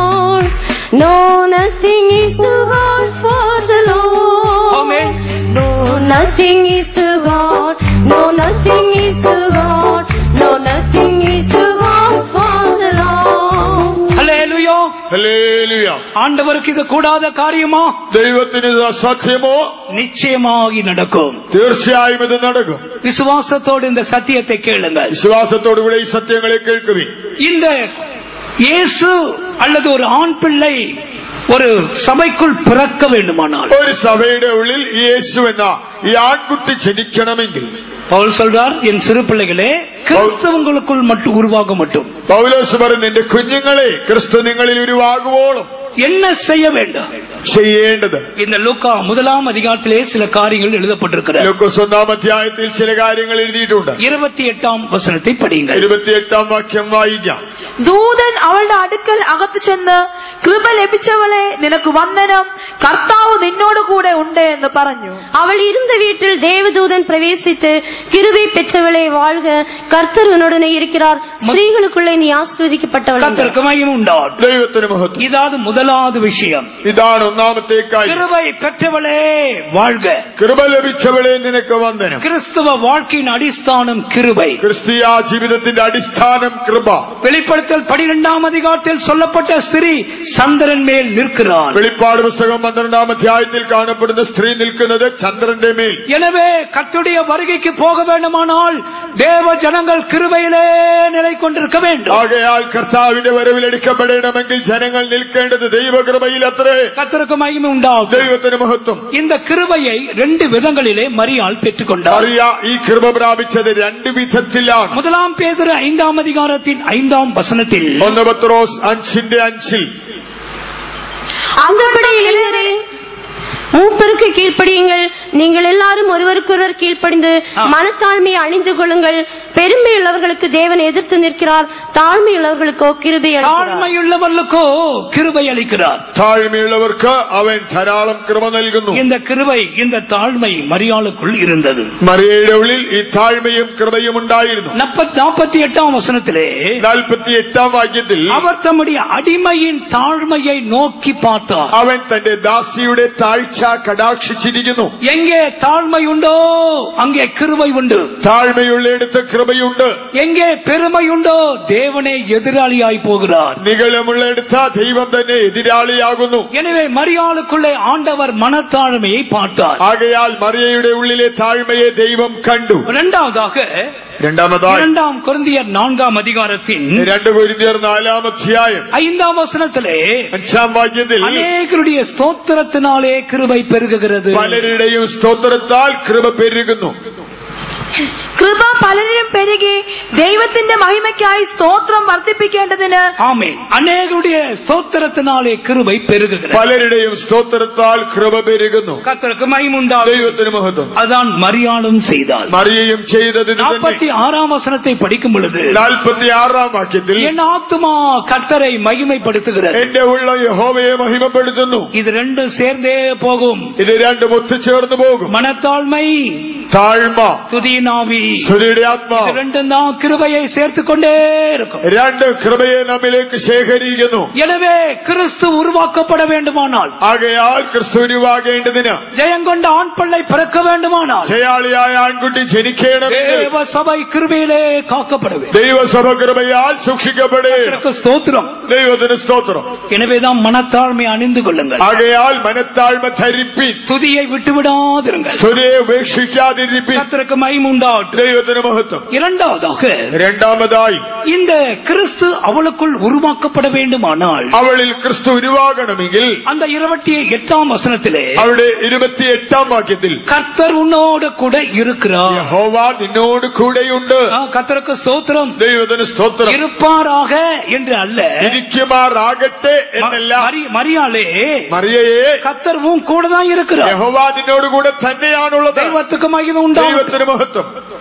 ஜெயம் கொண்ட ஆண் பிள்ளை பிறக்கப்பட வேண்டுமானால், ജയാളിയായ ആൺകുട്ടി ജനിക്കണമെങ്കിൽ, பெரிய காரியத்தை செய்ய வேண்டுமானால், വലിയ കാര്യം ചെയ്യണമെങ്കിൽ, இரண்டாவது உனக்கு தேவை தேவ சமூகம். രണ്ടാമതായി നിനക്ക് വേണ്ടത് ദൈവസന്നിധി. கர்த்தர் உன்னோடு இருக்கிற அனுபவத்தை காத்துக்கொள். കർത്താവ് നിന്നോട് കൂടെയുള്ള അനുഭവം കാത്തുകൊള്ളുക. புதிய ஏற்பாட்டிலே நாம் அதை எப்படி அனுபவிக்கிறோம்? പുതിയ നിയമത്തിൽ നാം ഇതെങ്ങനെ അനുഭവിക്കുന്നു? யோவான் சுவிசேஷம் 14ஆம் அதிகாரம் യോഹന്നാന്റെ സുവിശേഷം 14-ാം അധ്യായം 16ஆம் வசனம். 16-ാം വാക്യം. நான் பிதாவை வேண்டிக் கொள்ளுவேன், அப்பொழுது என்றென்றைக்கும் உங்களுடனே கூட இருக்கும்படிக்கு சத்திய ஆவியாகிய வேறொரு தேற்றரவாளனை அவரே பரிசுத்தாவின் நிறைவு உண்டோ? എവിടെ പരിശുദ്ധാത്മ നിറവുണ്ടോ? கர்த்தர் கூட இருக்கிறார். കർത്താവ് കൂടെയുണ്ട്. உங்களோட கூட இருக்கும்படி தேற்றரவாளன் அங்கு இருப்பார். നിങ്ങളോടുകൂടെ ഇരിക്കുവാൻ ആശ്വാസപ്രദൻ അവിടെ വരും. 23ஆம் வசனம். 23-ാം വാക്യം. நாங்கள் அவனிடத்தில் வந்து அவனோடு வாசமாயிருப்போம். ഞങ്ങൾ വന്ന അവനോടുകൂടി അവന്റെ ഉള്ളിൽ വസിക്കും. முதலாவது கிருபை, ഒന്നാമത് കൃപ, இரண்டாவது தேவ பிரசன்னம், രണ്ടാമതായി ദൈവസന്നിധി. குடும்பம் குடும்பமாய் தேவ பிரசன்னத்தில் இருங்கள். കുടുംബം കുടുംബമായി ദൈവസന്നിധിയിലായിരിക്കും. தேவ சமூகத்தை நஷ்டப்படுத்துகிற காரியத்தை வீசி எறியுங்கள். ദൈവസന്നിധിയെ നഷ്ടപ്പെടുത്തുന്ന കാര്യങ്ങളെ വലിച്ചെറിയുവിൻ. பரிசுத்த ஆவியினால் நிறைந்து ஜீவியுங்கள். പരിശുദ്ധാത്മാവിൽ നിറഞ്ഞ് ജീവിപ്പിൻ. அந்த தேற்றரவாளன் நம்மோடு இருக்கட்டும். ആശ്വാസപ്രദൻ നമ്മോടുകൂടെ ഇരിക്കട്ടെ. மரியாளே, கர்த்தரும் கூட இருக்கிறார். മറിയയെ, കർത്താവ് നിന്നോടുകൂടെയുണ്ട്. உனக்கு கிருபையை கொடுத்திருக்கிறார். നിനക്ക് കൃപ തന്നിട്ടുണ്ട്. அபிஷேகத்தை நஷ்டப்படுத்தினால், അഭിഷേകം നഷ്ടപ്പെടുത്തിയാൽ தேவ சபையிலே சமூகம் இல்லாமல் போகும். ദൈവസന്നിധി നിന്നിലില്ലാതെ പോകും. கர்த்தருக்கு மகிமை உண்டு. ദൈവത്തിന് മഹത്വം. எனவே ஆவியின் நிறைவை கட்டுப்படுத்த வேண்டாம். ആകയാൽ ആത്മനിറവിനെ നിങ്ങൾ നിയന്ത്രിക്കേണ്ട. மூன்றாவதாக, മൂന്നാമത്, ஸ்திரீகளுக்குள்ளே நீ ஆசீர்வதிக்கப்பட்டவர். സ്ത്രീകളിൽ നീ ഭാഗ്യവതി. தெய்வத்துக்கு ஸ்தோத்திரம். ദൈവത്തിന് മഹത്വം. 42ஆம் வசனத்திலே 42-ാം വാക്യം. எலிசபெத் இதே வார்த்தை தான் மரியாளுக்கும் சொல்லுகிறார். മറിയയോട് എലീശബത്തും ഇതേ വാചകം പറയുന്നു. மரியாளே, மரியாளே, മറിയേ, മറിയേ, நீ ஸ்திரீகளுக்குள்ள നീ ஆசீர்வதிக்கப்பட்டவர். സ്ത്രീകളിൽ ഭാഗ്യവതി. கர்த்தருக்கு ஸ்தோத்திரம். ദൈവത്തിന് സ്തോത്രം. இந்த வார்த்தையை சிந்திப்பதற்கு முன்பாக ഈ വചനം ചിന്തിക്കും മുമ്പേ ஒரிஜினலாய் வேற ஒரு இடத்துல இது எழுதப்பட்டிருக்கிறது. ഇതിന്റെ ഒരു മൂലഭാഷയിൽ വേറെ ഒരിടത്ത് എഴുതിയിട്ടുണ്ട്. அது நீங்க யோசுவாவின் புத்தகத்திலே, நியாயாதிபதிகளுடைய புத்தகத்திலே படிக்கும் பொழுது ന്യായാധിപന്മാരുടെ പുസ്തകത്തിൽ വായിക്കുമ്പോൾ 5:24 5:24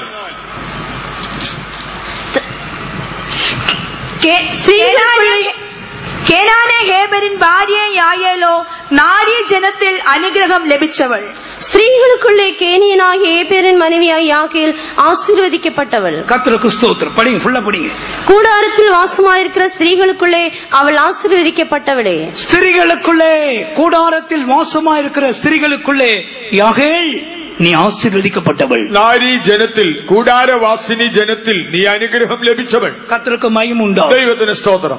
எப்படி இந்த ஆசீர்வாதத்தை பெற்றுக்கொண்டாள்? എങ്ങനെയാണ് അവൾ ഈ അനുഗ്രഹം പ്രാപിച്ചത്? யாகேலை கேட்டால் என்ன சொல்லுவாள்? യായേലിനോട് ചോദിച്ചാൽ എന്ത് அந்த പറയും? நாட்களிலே கானானின் ராஜா யுத்தத்திற்கு வந்தான். ആ നാളുകളിൽ കനാൻ രാജാവ് യുദ്ധത്തിന് വന്നു. 4ஆம் அதிகாரத்திலே நீங்கள் அதை படிக்கலாம். 4-ാം അധ്യായത്തിൽ വായിക്കാം. கர்த்தருக்கு மகிமை உண்டா? ദൈവത്തിന് മഹത്വം. இந்த சிசெரா அந்த கானானின் படை தலைவன். ഈ സിസേര രാജാവിന്റെ സേനാധിപതി இஸ்ரவேல் ஜனங்களை நொறுக்கினான், அவர்களை நெருக்கி போட்டான். ഇസ്രായേൽ ജനത്തെ അവൻ തകർത്തു, അവൻ അവരെ ഞെരുക്കി. கர்த்தருக்கு மகிமை உண்டா? ദൈവത്തിന് മഹത്വം. இப்படிப்பட்ட ஒரு பெரிய மனிதனை ഇങ്ങനെയുള്ള ഒരു വലിയ മനുഷ്യനെ இந்த யாகேல் கொன்று போட்டாள். യായേൽ കൊന്നുകളഞ്ഞു. கர்த்தருக்கு ஸ்தோத்திரம். ദൈവത്തിന് സ്തോത്രം. இந்த சிசரா கூடாரத்துக்கு வரும் பொழுது ഈ സിസേര കൂടാരത്തിൽ വരുമ്പോൾ அவளுக்கு நல்ல குடிக்க ஒரு மோர் கொடுத்திருக்கிறார். അവന് കുടിക്കുവാൻ നല്ല മോര് കൊടുത്തു. கர்த்தருக்கு ஸ்தோத்திரம். ദൈവത്തിന് സ്തോത്രം. நல்லா தூங்க வைத்த பிற்பாடு നന്നായി ഉറക്കിയിട്ട് ஒரு கையிலே ஆணி எடுத்துக்கொண்டாள். ഒരു കയ്യിൽ അവൾ കുറ്റിയെടുത്തു. இன்னொரு கையிலே சுத்தி இருந்தது. മറ്റൊരു കയ്യിൽ ചുറ്റികയെടുത്തു. தலையை வைத்து ஓங்கி அடித்தாள். ആ നെറുകയിൽ വെച്ചാഞ്ഞടിച്ചു. ஆபாசமாய் தூங்கினவன் செத்தே போனான். അവൻ ഗാഠനിദ്രയിലായിരുന്നവൻ അവിടെ മരിച്ചു. கர்த்தருக்கு மகிமை உண்டாகட்டும். ദൈവത്തിന് മഹത്വമുണ്ടാകട്ടെ. யாரும் துணையாக இல்லை. സഹായിക്കാൻ മറ്റാരുമില്ല. தனித்து நின்று இந்த சத்துருவை அவள் ஜெயித்தாள். ഒറ്റയ്ക്ക് നിന്ന് ആ ശത്രുവിനെ തോൽപ്പിച്ചു. எனவேதான் வேதாகமம் என்ன சொல்லுகிறது? ആകയാൽ ബൈബിൾ പറയുന്നത്, ஸ்திரீகளுக்குள்ளே நீ ஆசீர்வதிக்கப்பட்ட ஆசீர்வதிக்கப்பட்டவள். നാരീ ജനത്തിൽ നീ അനുഗ്രഹം ലഭിച്ചവൾ. இன்னொரு வாக்கியம் எழுதப்பட்டிருக்கிறது. മറ്റൊരു വാചകത്തിൽ എഴുതപ്പെട്ടിട്ടുണ്ട്, கூடாரத்தில் வாசமாயிருக்கிற ஸ்திரீகளாம். കൂടാരവാസിനി ജനത്തിൽ. அது என்ன கூடாரம்?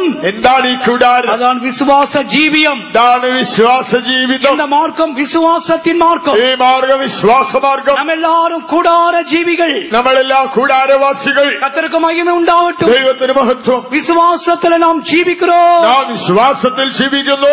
இந்த ஜீவியத்தின் விசேஷம் என்ன? ഈ ജീവിതത്തിന്റെ പ്രത്യേകത എന്ത്? இந்த சிசராவை நீயும் மடங்கடிக்க வேண்டும். ഈ സീസരയെ നീയും തകർക്കണം. சபைக்கு விரோதமாய் போராடுகிற வல்லமைகள், സഭയ്ക്കെതിരായി പോരാടുന്ന ശക്തികൾ, சபையை நெருக்குகிற ஆவிகள், സഭയെ ഞെരുക്കുന്ന ദുരാത്മാക്കൾ, பரிசுத்தவான்களுக்கு விரோதமாய் இருக்கிற வல்லமைகள், ശുദ്ധന്മാർക്കെതിരായി വരുന്ന ശക്തികൾ, நீ தேவனுடைய ஆயுதத்தை தரித்துக் கொள்ள வேண்டும். ദൈവത്തിന്റെ ആയുധം ധരിക്കൂ. கர்த்தருக்கு ஸ்தோத்திரம். ദൈവത്തിന് സ്തോത്രം. அப்பொழுதுதான் நீ ஆசீர்வதிக்கப்பட்டவளாய் അപ്പോൾ മാത്രമേ നീയും അനുഗ്രഹിക്കപ്പെട്ടവളാകൂ. சிலருக்கு ஒரு யுத்தமும் கிடையாது. ചിലർക്ക് ഒരു യുദ്ധവുമില്ല. கர்த்தருக்கு மகிமை உண்டாகும். ദൈവത്തിന് മഹത്വം. யாகேலுடைய தைரியத்தை பாருங்கள். യായേലിന്റെ ധൈര്യം നോക്കുക. அவளுக்கு எவ்வளவு பெரிய தைரியம். നിനക്ക് എത്ര വലിയ ധൈര്യം. கர்த்தருக்கு மகிமை உண்டாகும். ദൈവത്തിന് മഹത്വം. தேவனுடைய பிள்ளைகளே, ദൈവമക്കളെ, இன்றைக்கு கர்த்தர் அந்த தைரியத்தை உனக்கு கொடுக்கிறார். ഇല്ലാ ദൈവം നിനക്ക് ഈ ധൈര്യം നൽകുന്നു. கர்த்தர் உனக்கு தந்த ஆயுதத்தை எடுத்துக்கொள். കർത്താവ് തന്നത് ആയുധം ധരിക്കുക. சத்துருக்களை மேற்கொண்டு முன்னேறி போ. ശത്രുവിനെ തോൽപ്പിച്ച് മുന്നേറുക. ஸ்திரீகளுக்குள்ளே நீ ഈ ஆசீர்வதிக்கப்பட்டவள். സ്ത്രീകളിൽ അനുഗ്രഹിക്കപ്പെട്ടവൾ. அங்கதான் ஜெயம் கொண்ட ஆண் பிள்ளை உருவாகும். അവിടെ അത്രേ ജയശാലിയായ ആൺകുട്ടി ഉരുവാകൂ. சில சந்தர்ப்பங்களில் தனித்து நிற்க வேண்டி வரும். ചില സന്ദർഭങ്ങളിൽ ഒറ്റയ്ക്ക് നിൽക്കേണ്ടി വരും. உன் பிரச்சனை புருஷனுக்கு தெரியாது. നിന്റെ ഭർത്താവ് നിന്റെ പ്രശ്നം അറിയുന്നില്ല. உங்களுடைய பிரச்சனை மனைவிக்கு தெரியாது. നിന്റെ പ്രശ്നം നിന്റെ ഭാര്യയും അറിയുന്നില്ല. யாருக்கும் தெரியாது. മറ്റാരും അറിയുന്നില്ല. அப்படி ஒரு சிசரா வந்து நிற்பான். അപ്പൊ അങ്ങനെ ഒരു സീസരാ നിന്റെ മുൻപിൽ ஒரு വരും. கோலியாத் வந்து நிற்பான். ഒരു ഗോല്യാത്ത് നിന്റെ മുൻപിൽ വരും. அப்போதான் உன்னுடைய பலன் என்ன என்று உனக்கு தெரியும். നിന്റെ ശക്തി എന്താണെന്ന് അപ്പോൾ നീ അറിയും. ஜெயம் கொண்ட ஆண் பிள்ளை சாதாரணமானது அல்ல. ജയം കൊണ്ട് ആൺകുട്ടി എന്ന് പറഞ്ഞത് സാമാന്യമായതല്ല. ஸ்திரீகளுக்குள்ளே நீ ஆசீர்வதிக்கப்பட்டிருக்க வேண்டும். ஸ்திரீகளுக்கு ആകയാൽ നീ സ്ത്രീകളുടെ ഇടയിൽ അനുഗ്രഹിക്കപ്പെട്ടിരിക്കണം. கர்த்தருக்கு மகிமை உண்டாகும். ദൈവത്തിന് മഹത്വം. கூடாரத்தில் வாசமாயிருக்கிற ஸ்திரீகளுக்குள்ளே அவள் ஆசீர்வதிக்கப்பட்டாள். കൂടാരവാസിനി ജനത്തിൽ ഇവൾ അനുഗ്രഹിക്കപ്പെട്ടവൾ. அதான் கர்த்தர் நமக்கு தந்திருக்கிற விசுவாச ஜீவியம். ഇതാണ് ദൈവം നമുക്ക് തന്ന വിശ്വാസ ജീവിതം. கர்த்தருக்கு மகிமை உண்டாகும். ദൈവത്തിന് മഹത്വം. அது மாத்திரமல்ல, മാത്രവുമല്ല 35ஆம் வசனத்தை படிக்கும் பொழுது 35ஆம் വാക്യം, தேவதூதன் அவளுக்கு பிரதியுத்தரமாக, பரிசுத்த ஆவி உன்மேல் வரும், உன்னதமானவருடைய பலம் உன்மேல் நிழலிடும், ஆதலால் உன்னிடத்தில் பிறக்கும் பரிசுத்தம் உள்ளது தேவனுடைய குமாரன் എണ്ണപ്പെടും. അതിന് ദൂതൻ, പരിശുദ്ധാത്മാവ് നിന്റെ മേൽ വരും, അത്യുന്നതന്റെ ശക്തി നിന്റെ മേൽ നിഴലിടും, ആകയാൽ ഉത്ഭവിക്കുന്ന വിശുദ്ധ പ്രജ ദൈവപുത്രൻ എന്ന് വിളിക്കപ്പെടും. கர்த்தருக்கு மகிமை உண்டாகும். ദൈവത്തിന് മഹത്വം. பரிசுத்த ஆவியின் 2 அனுபவங்களை குறித்து அவளுக்கு சொல்லப்பட்டது. അവളോട് പരിശുദ്ധാത്മാവിന്റെ 2 അനുഭവങ്ങളെ കുറിച്ച് പറഞ്ഞു. ஒன்று பலம், ഒന്ന് ശക്തി, இரண்டாவது நிழல். രണ്ടാമത് നിഴൽ. கர்த்தருக்கு ஸ்தோத்திரம். ദൈവത്തിന് സ്തോത്രം. இந்த பரிசுத்த ஆவியினால் தான் அவள் கர்ப்பவதியாய் மாறினாள். ഈ പരിശുദ്ധാത്മാവിലാണ് അവൾ ഗർഭം ധരിച്ചത്. காலங்களாக பரிசுத்த ஆவியின் கிரிகளை நீங்கள் படிக்கும் பொழுது, നിങ്ങൾ പരിശുദ്ധാത്മാവിന്റെ കാലാകാലങ്ങളായുള്ള പ്രവൃത്തികളെ പഠിക്കുമ്പോൾ பரிசுத்த ஆவியானவர் அக்கினிக்கு உபமாகமாக சொல்லப்பட்டிருக்கிறார். പരിശുദ്ധാത്മാവിനെ തീയോട് ഉപമിച്ചിട്ടുണ്ട്. பரிசுத்த ஆவி புறாவுக்கு உபமாகம் சொல்லப்பட்டிருக்கிறார். പരിശുദ്ധാത്മാവിനെ പ്രാവിനോടും ഉപമിച്ചിട്ടുണ്ട്. தெய்வத்துக்கு மகிமை உண்டாகும். ദൈവത്തിന് മഹത്വം. அதுதான் மரியாளுக்கு சொல்லப்பட்டது. ഇതാണ് മറിയോട് പറഞ്ഞത്. ஒன்று பலம், ഒന്ന് ശക്തി, இரண்டாவது ஷேடோ. അടുത്തത് നിഴൽ. பரிசுத்த ஆவியினால் தான் இந்த 2 அனுபவம் நமக்கு உண்டாகிறது. ഈ 2 അനുഭവങ്ങളും പരിശുദ്ധാത്മാവിനാൽ നമ്മിൽ ഉണ്ടാകുന്നു. ஒரு பக்கம் நாம் பலமுள்ளவர்கள், ഒരു ഭാഗത്ത് നമ്മൾ ശക്തർ, அதே நேரத்தில் അതേസമയം கிறிஸ்துவின் சுபாவத்தினால் நாம் மறுரூபமாக்கப்பட்டவர்கள். നാം ക്രിസ്തുവിന്റെ സ്വഭാവത്താൽ രൂപാന്തരപ്പെട്ടവർ. இந்த 2 அனுபவத்தை நாம் இழந்துவிடக்கூடாது. ഈ 2 അനുഭവങ്ങൾ നഷ്ടപ്പെടുത്തരുത്. வல்லமையும் வேண்டும், ശക്തിയും വേണം, சுபாவமும் வேண்டும். സ്വഭാവവും വേണം. சிலருக்கு ரொம்ப வல்லமை இருக்கும், ചിലർക്ക് വലിയ ശക്തി കാണും, ஒரு கேரக்டரும் இருக்காது. ഒരു സ്വഭാവ മഹിമയുമില്ല. அக்கினி இருக்கும், തീ ഉണ്ടാകും, அங்கே புறா இருக்காது. അവിടെ പ്രാവില്ല. சிலர் புறாவாவே இருப்பாங்க, ചിലർ വെറും പ്രാവ് മാത്രം, ஆனா அக்கினி இருக்காது. എന്നാൽ തീയില്ല. இது 2ம் ஈக்குவலா இருக்க வேண்டும். 2 സമാസമം വേണം. கர்த்தருக்கு மகிமை உண்டாகும். ദൈവത്തിന് സ്തോത്രം. தேவனுடைய சபை தன்னுடைய பலனை இழந்திருக்கிறது. ദൈവസഭയ്ക്ക് ഇപ്പോൾ തന്റെ ബലം നഷ്ടമായി. ஜனங்கள் கிறிஸ்துவின் சுபாவத்தை இழந்திருக்கிறார். ജനങ്ങൾക്ക് ക്രിസ്തുവിന്റെ സ്വഭാവം நாம் നഷ്ടപ്പെട്ടിരിക്കുന്നു. இப்படியே இருக்க முடியாது. നാം ഇതേ അവസ്ഥയിൽ ഇരുന്നുകൂടാ. எழும்பி நம்முடைய பலனை தரித்துக் கொள்ள வேண்டும். എഴുന്നേറ്റ് നമ്മൾ ബലം ധരിക്കണം. கர்த்தர் கொஞ்ச நாட்களை தந்திருக்கிறார். കർത്താവ് നമുക്ക് അല്പകാലം തന്നിട്ടുണ്ട്. எனவே கிறிஸ்து உருவாக்கப்பட வேண்டுமானால் ആകയാൽ ക്രിസ്തു ഉരുവാകുവാൻ பரிசுத்தாவியின் பலனும் வேண்டும், പരിശുദ്ധാത്മ ശക്തിയും വേണം, தெய்வீக சுபாவமும் நமக்கு அவசியம். ദൈവിക സ്വഭാവം അനിവാര്യം. இது இரண்டும் சேர்ந்தே போக வேண்டும். രണ്ടും ഒത്തുചേർന്ന് പോകട്ടെ. கர்த்தருக்கு மகிமை உண்டாகும். ദൈവത്തിന് മഹത്വം. 38ஆம் வசனத்தை படிக்கும் பொழுது 38ാം വാക്യം വായിച്ചാൽ அவளுக்குள்ளே இன்னொரு நல்ல காரியம் இருந்தது. അവളിൽ മറ്റൊരു നല്ല കാര്യമുണ്ട്. അതിന് മറിയ, ഇതാ ഞാൻ കർത്താവിന്റെ ദാസി, നിന്റെ വാക്കുപോലെ എനിക്ക് ഭവിക്കട്ടെ എന്ന് പറഞ്ഞു ദൂതൻ അവളെ വിട്ടുപോയി. அதற்கு மரியாள், இதோ நான் ஆண்டவருக்கு அடிமை, உம்முடைய வார்த்தையின்படி எனக்கு ஆக கடவுது என்றாள். கர்த்தருக்கு மகிமை உண்டாகட்டும். ദൈവത്തിന് മഹത്വം. இந்த வார்த்தைகள் எல்லாம் மரியாளுக்கு சொல்லப்பட்ட பிற்பாடு മറിയോട് ഈ വാക്കുകളൊക്കെ അരുളി ചെയ്ത ശേഷം மரியாள் என்ன சொல்லுகிறாள்? മറിയ പറഞ്ഞതെന്ത്? இதோ நான் ஆண்டவருக்கு அடிமை, ഇതാ ഞാൻ കർത്താവിന്റെ ദാസി, உம்முடைய வார்த்தையின்படி எனக்கு ஆக கடவுது. നിന്റെ വാക്കുപോലെ എനിക്ക് ഭവിക്കട്ടെ. கர்த்தருக்கு மகிமை உண்டாகட்டும். ദൈവത്തിന് മഹത്വം. ஒப்பு கொடுக்கிற ஜீவியம் மரியாளுக்குள் இருந்தது. മറിയയിൽ ഒരു സമർപ്പിക്കുന്ന ജീവിതമുണ്ടായിരുന്നു. ரோமர் 6ஆம் அதிகாரத்திலே റോമാലേഖനം 6ാം അധ്യായം 22ஆம் வசனத்தையும் படிப்போம். 22ാം വാക്യം. இப்பொழுது நீங்கள் பாவத்தினின்று விடுதலையாக்கப்பட்டு தேவனுக்கு அடிமைகள் ஆனதினால் பரிசுத்தமாக உங்களுக்கு கிடைக்கும் பலன் முடிவோ நித்திய ஜீவன். கர்த்தருக்கு மகிமை உண்டாகட்டும். ദൈവത്തിന് മഹത്വം. இந்த வசனம் என்ன சொல்லுகிறது? ഈ വാക്യം പറയുന്നത്, முன்னே நம்முடைய அவயங்களை அசுத்தத்திற்கு ஒப்பு கொடுத்திருந்தோம். മുൻപേ നാം നമ്മുടെ അവയവങ്ങളെ അശുദ്ധിക്കായി ഏൽപ്പിച്ചിരുന്നു. 19ஆம் வசனத்திலே நீங்கள் அதை படிக்கலாம். 19ാം വാക്യത്തിൽ നിങ്ങൾക്ക് തന്നെ അത് വായിക്കാം. ஆனால் இப்பொழுதோ എന്നാൽ ഇപ്പോൾ இந்த அவயங்களை நீதிக்கு ஆயுதங்களாக ஒப்பு கொடுத்திருக்கிறோம். നമ്മുടെ അവയവങ്ങളെ നീതിയുടെ ആയുധങ്ങളായി സമർപ്പിച്ചിരിക്കുന്നു. ஞானஸ்தானம் எடுத்த பிற்பாடு ജലസ്നാനം എടുത്തതിന് ശേഷം இப்போது நாம் கர்த்தருக்கே அடிமைகளாக கொடுத்து விட்டோம். ഇപ്പോൾ നാം ദൈവത്തിന് ദാസന്മാരായി സമർപ്പിച്ചു. பாவத்தில் நின்று நீங்கள் விடுதலையாக்கப்பட்டு നിങ്ങൾ പാപത്തിൽ നിന്ന് സ്വാതന്ത്ര്യം ലഭിച്ചു தேவனுக்கு அடிமைகளானதினால் ദൈവത്തിന് ദാസന്മാരായതിനാൽ பரிசுத்தமாகுதல் உங்களுக்கு கிடைக்கும் பலன், നിങ്ങൾക്ക് ലഭിക്കുന്ന ഫലം വിശുദ്ധീകരണം, முடிவோ நித்திய ஜீவன். അതിന്റെ അന്ത്യമോ നിത്യജീവൻ. இதான் மரியாள் செய்தது. ഇത് തന്നെയാണ് മറിയ ചെയ്തത്. அருமையான கர்த்தருடைய ஜனமே, പ്രിയ ദൈവജനമേ, ஜெயங்கொண்ட ஆண் பிள்ளை பிறக்க காலம் சமீபமாய் இருக்கிறது. ജയാളിയായ ആൺകുട്ടി ജനിക്കേണ്ട കാലമാസന്നം. அந்த சிறு குழந்தை அந்த ஆண் பிள்ளை எங்கே பிறக்கும்? ആ ശിശു എവിടെ ജനിക്കും?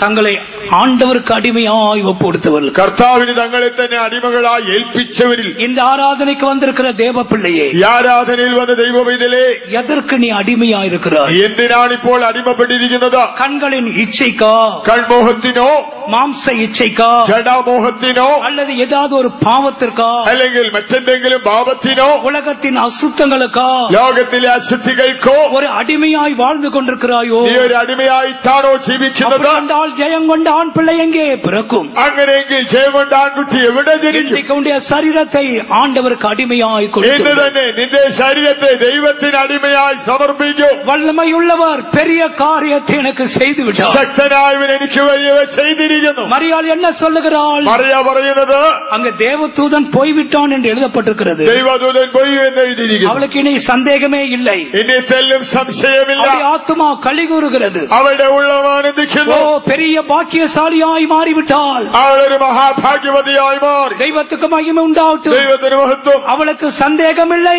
അവൾക്ക് തെല്ലും സംശയമില്ല. அவளுக்கு கலக்கமில்லை, അവളിൽ കലക്കമൊട്ടുമില്ല. வரப்போகிற நிந்தையை குறித்து பயமும் இல்லை. വരുവാനുള്ള നിന്ദയെ തെല്ലും പേടിക്കുന്നില്ല. இதோ நான் ஆண்டவருக்கு அடிமை. ഇതാ ഞാൻ കർത്താവിന്റെ ദാസി. அதுதான் நாம் சொல்ல வேண்டும். നാമും ഇത് തന്നെ இந்த പറയണം. கூட்டத்தின் அவசான பகுதிக்கு வந்திருக்கிறோம். നാം ഈ യോഗത്തിന്റെ അവസാന ഭാഗത്തിലെത്തി. கடைசியாக ஒரு காரியத்தை சொல்லி முடிக்கிறேன். ഒടുവിലായി ഒരു കാര്യം പറഞ്ഞ് അവസാനിപ്പിക്കാം. இந்த மரியாள் கிறிஸ்துவை ஜனிப்பதற்கு முன்பாக ഈ മറിയ ക്രിസ്തുവിനെ പ്രസവിക്കും മുമ്പേ அவளும் கற்ப வேதனை படக்கூடியவளாகவே இருந்தாள். അവളും പ്രസവവേദന അനുഭവിക്കേണ്ടിയിരുന്നു. கலாத்தியர் 4:19 படியுங்கள். ഗലാത്യർ 4:19.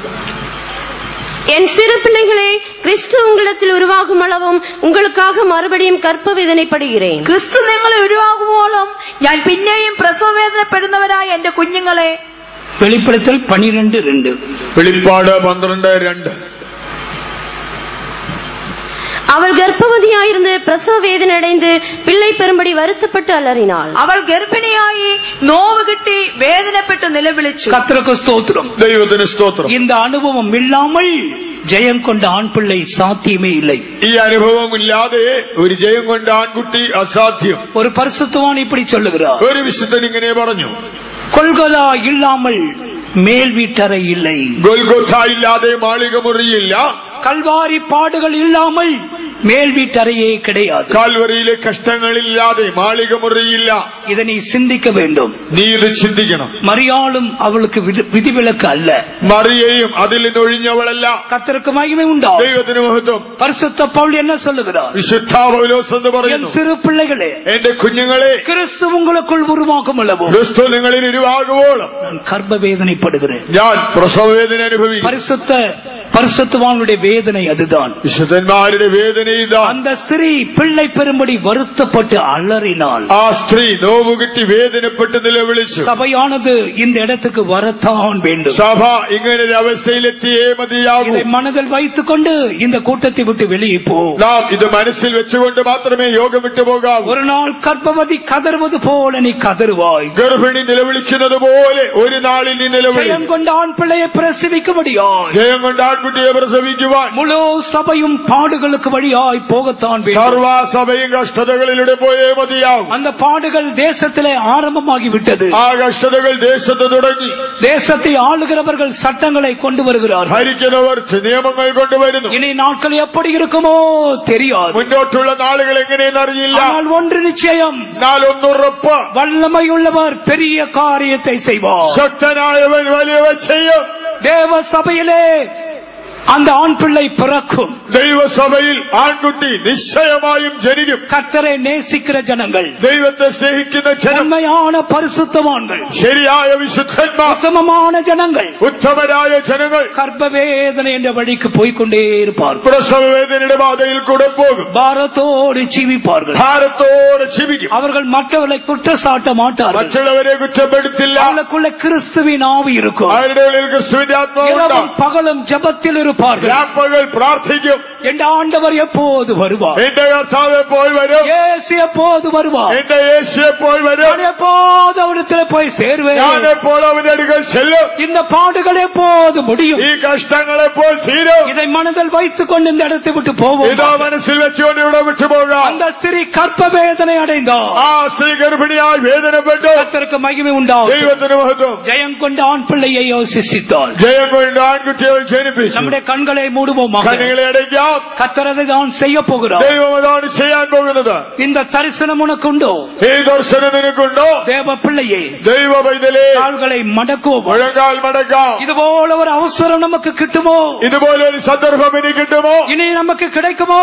ഇനി ഇത് ലഭിക്കുമോ? கர்த்தர் இன்றைக்கு உன்னை சந்திக்கிறார். കർത്താവിനെ നിന്നെ സന്ദർശിക്കുന്നു. வல்லமையுள்ளவர் மகிமையானவளை எனக்கு செய்தார். ശക്തനായവൻ വലിയവ ചെയ്തിരിക്കുന്നു. 2-3 முறை சொல்லுங்களேன். ഇതൊന്ന് 2-3 പ്രാവശ്യം கைகளை உயர்த்தி சொல்லுங்களேன். കരമുയർത്തി പറയാം. வல்லமையுள்ளவர் ശക്തനായവൻ மகிமையானவைகளை செய்தார். എനിക്ക് വലിയവ ചെയ്തിരിക്കുന്നു. கவனிங்க, ശ്രദ്ധിപ്പീൻ. இன்னும் ஒரு 5 நிமிஷத்துக்குள்ள கூட்ட முடிய போகுது. ഒരു 5 മിനിറ്റുകളിൽ യോഗം തീരും. இந்த ரோட்ல போய் கத்த முடியாது. റോഡിൽ ചെന്നതൊന്നും പറയാനാവില്ല. இங்கேயே கத்திட்டு போகலாமா? ഇവിടെ തന്നെ പറഞ്ഞിട്ട് പോകാം. 5 முறை. 5 പ്രാവശ്യം. உனக்கு செய்யலையா? നിനക്കത് ചെയ്തിട്ടില്ല. ஈரக கண்களை மூடிக்கொள். എല്ലാവരും കണ്ണുകളെ അടയ്ക്കാം. மற்றவர்கள் பாக்குறாங்க, விஷயமே கிடையாது. മറ്റുള്ളവർ നോക്കുന്നത് ഗണ്യമാക്കണ്ട. எனக்கு செய்திருக்கிறார். എനിക്ക് വലിയവ ചെയ്തു. வல்லமையுள்ளவர் ശക്തനായവൻ மகிமையானவைகளை செய்தார். എനിക്ക് വലിയവ ചെയ്തിരിക്കുന്നു. 5 முறை சொல்லுங்கள். 5 പ്രാവശ്യം പറയാം. ശക്തനായവൻ എനിക്ക് വലിയവ ചെയ്തിരിക്കുന്നു. ശക്തനായവൻ എനിക്ക് വലിയവ ചെയ്തിരിക്കുന്നു. ശക്തനായവൻ എനിക്ക് വലിയവ ചെയ്തിരിക്കുന്നു. ഇത്ര വലിയ രക്ഷയും പദവിയും പ്രത്യാശയും, ഇത്ര വലിയ രക്ഷയും പദവിയും പ്രത്യാശയും ഏഴയിൽ പകർന്ന യേശു എത്ര നല്ലവൻ. ഈ ഏഴയിൽ പകർന്ന യേശു എത്ര നല്ലവൻ. യേശു നല്ലവൻ, യേശു നല്ലവൻ, യേശു നല്ലവൻ, യേശു നല്ലവൻ. അവന്റെ നാമം വലിയത്, ദയനീക്കമുള്ളത്. അവന്റെ നാമം വലിയത്, ദയനീക്കമുള്ളത്. യേശു നല്ലവൻ. വിളിച്ചു വീശു ചീടുമ്പോൾ ഉത്തരം തരുന്നവൻ. വിളിച്ചു വീശു ചീടുമ്പോൾ ഉത്തരം തരുന്നവൻ. എനിക്ക് വേണ്ടി സർവ്വവും നിർവഹിക്കുന്നു. എനിക്ക് വേണ്ടി സർവ്വവും നിർവഹിക്കുന്നു. യേശു നല്ലവൻ, യേശു നല്ലവൻ, യേശു നല്ലവൻ, യേശു നല്ലവൻ. അവന്റെ നാമം വലിയത്, ദയനീക്കമുള്ളത്. അവന്റെ നാമം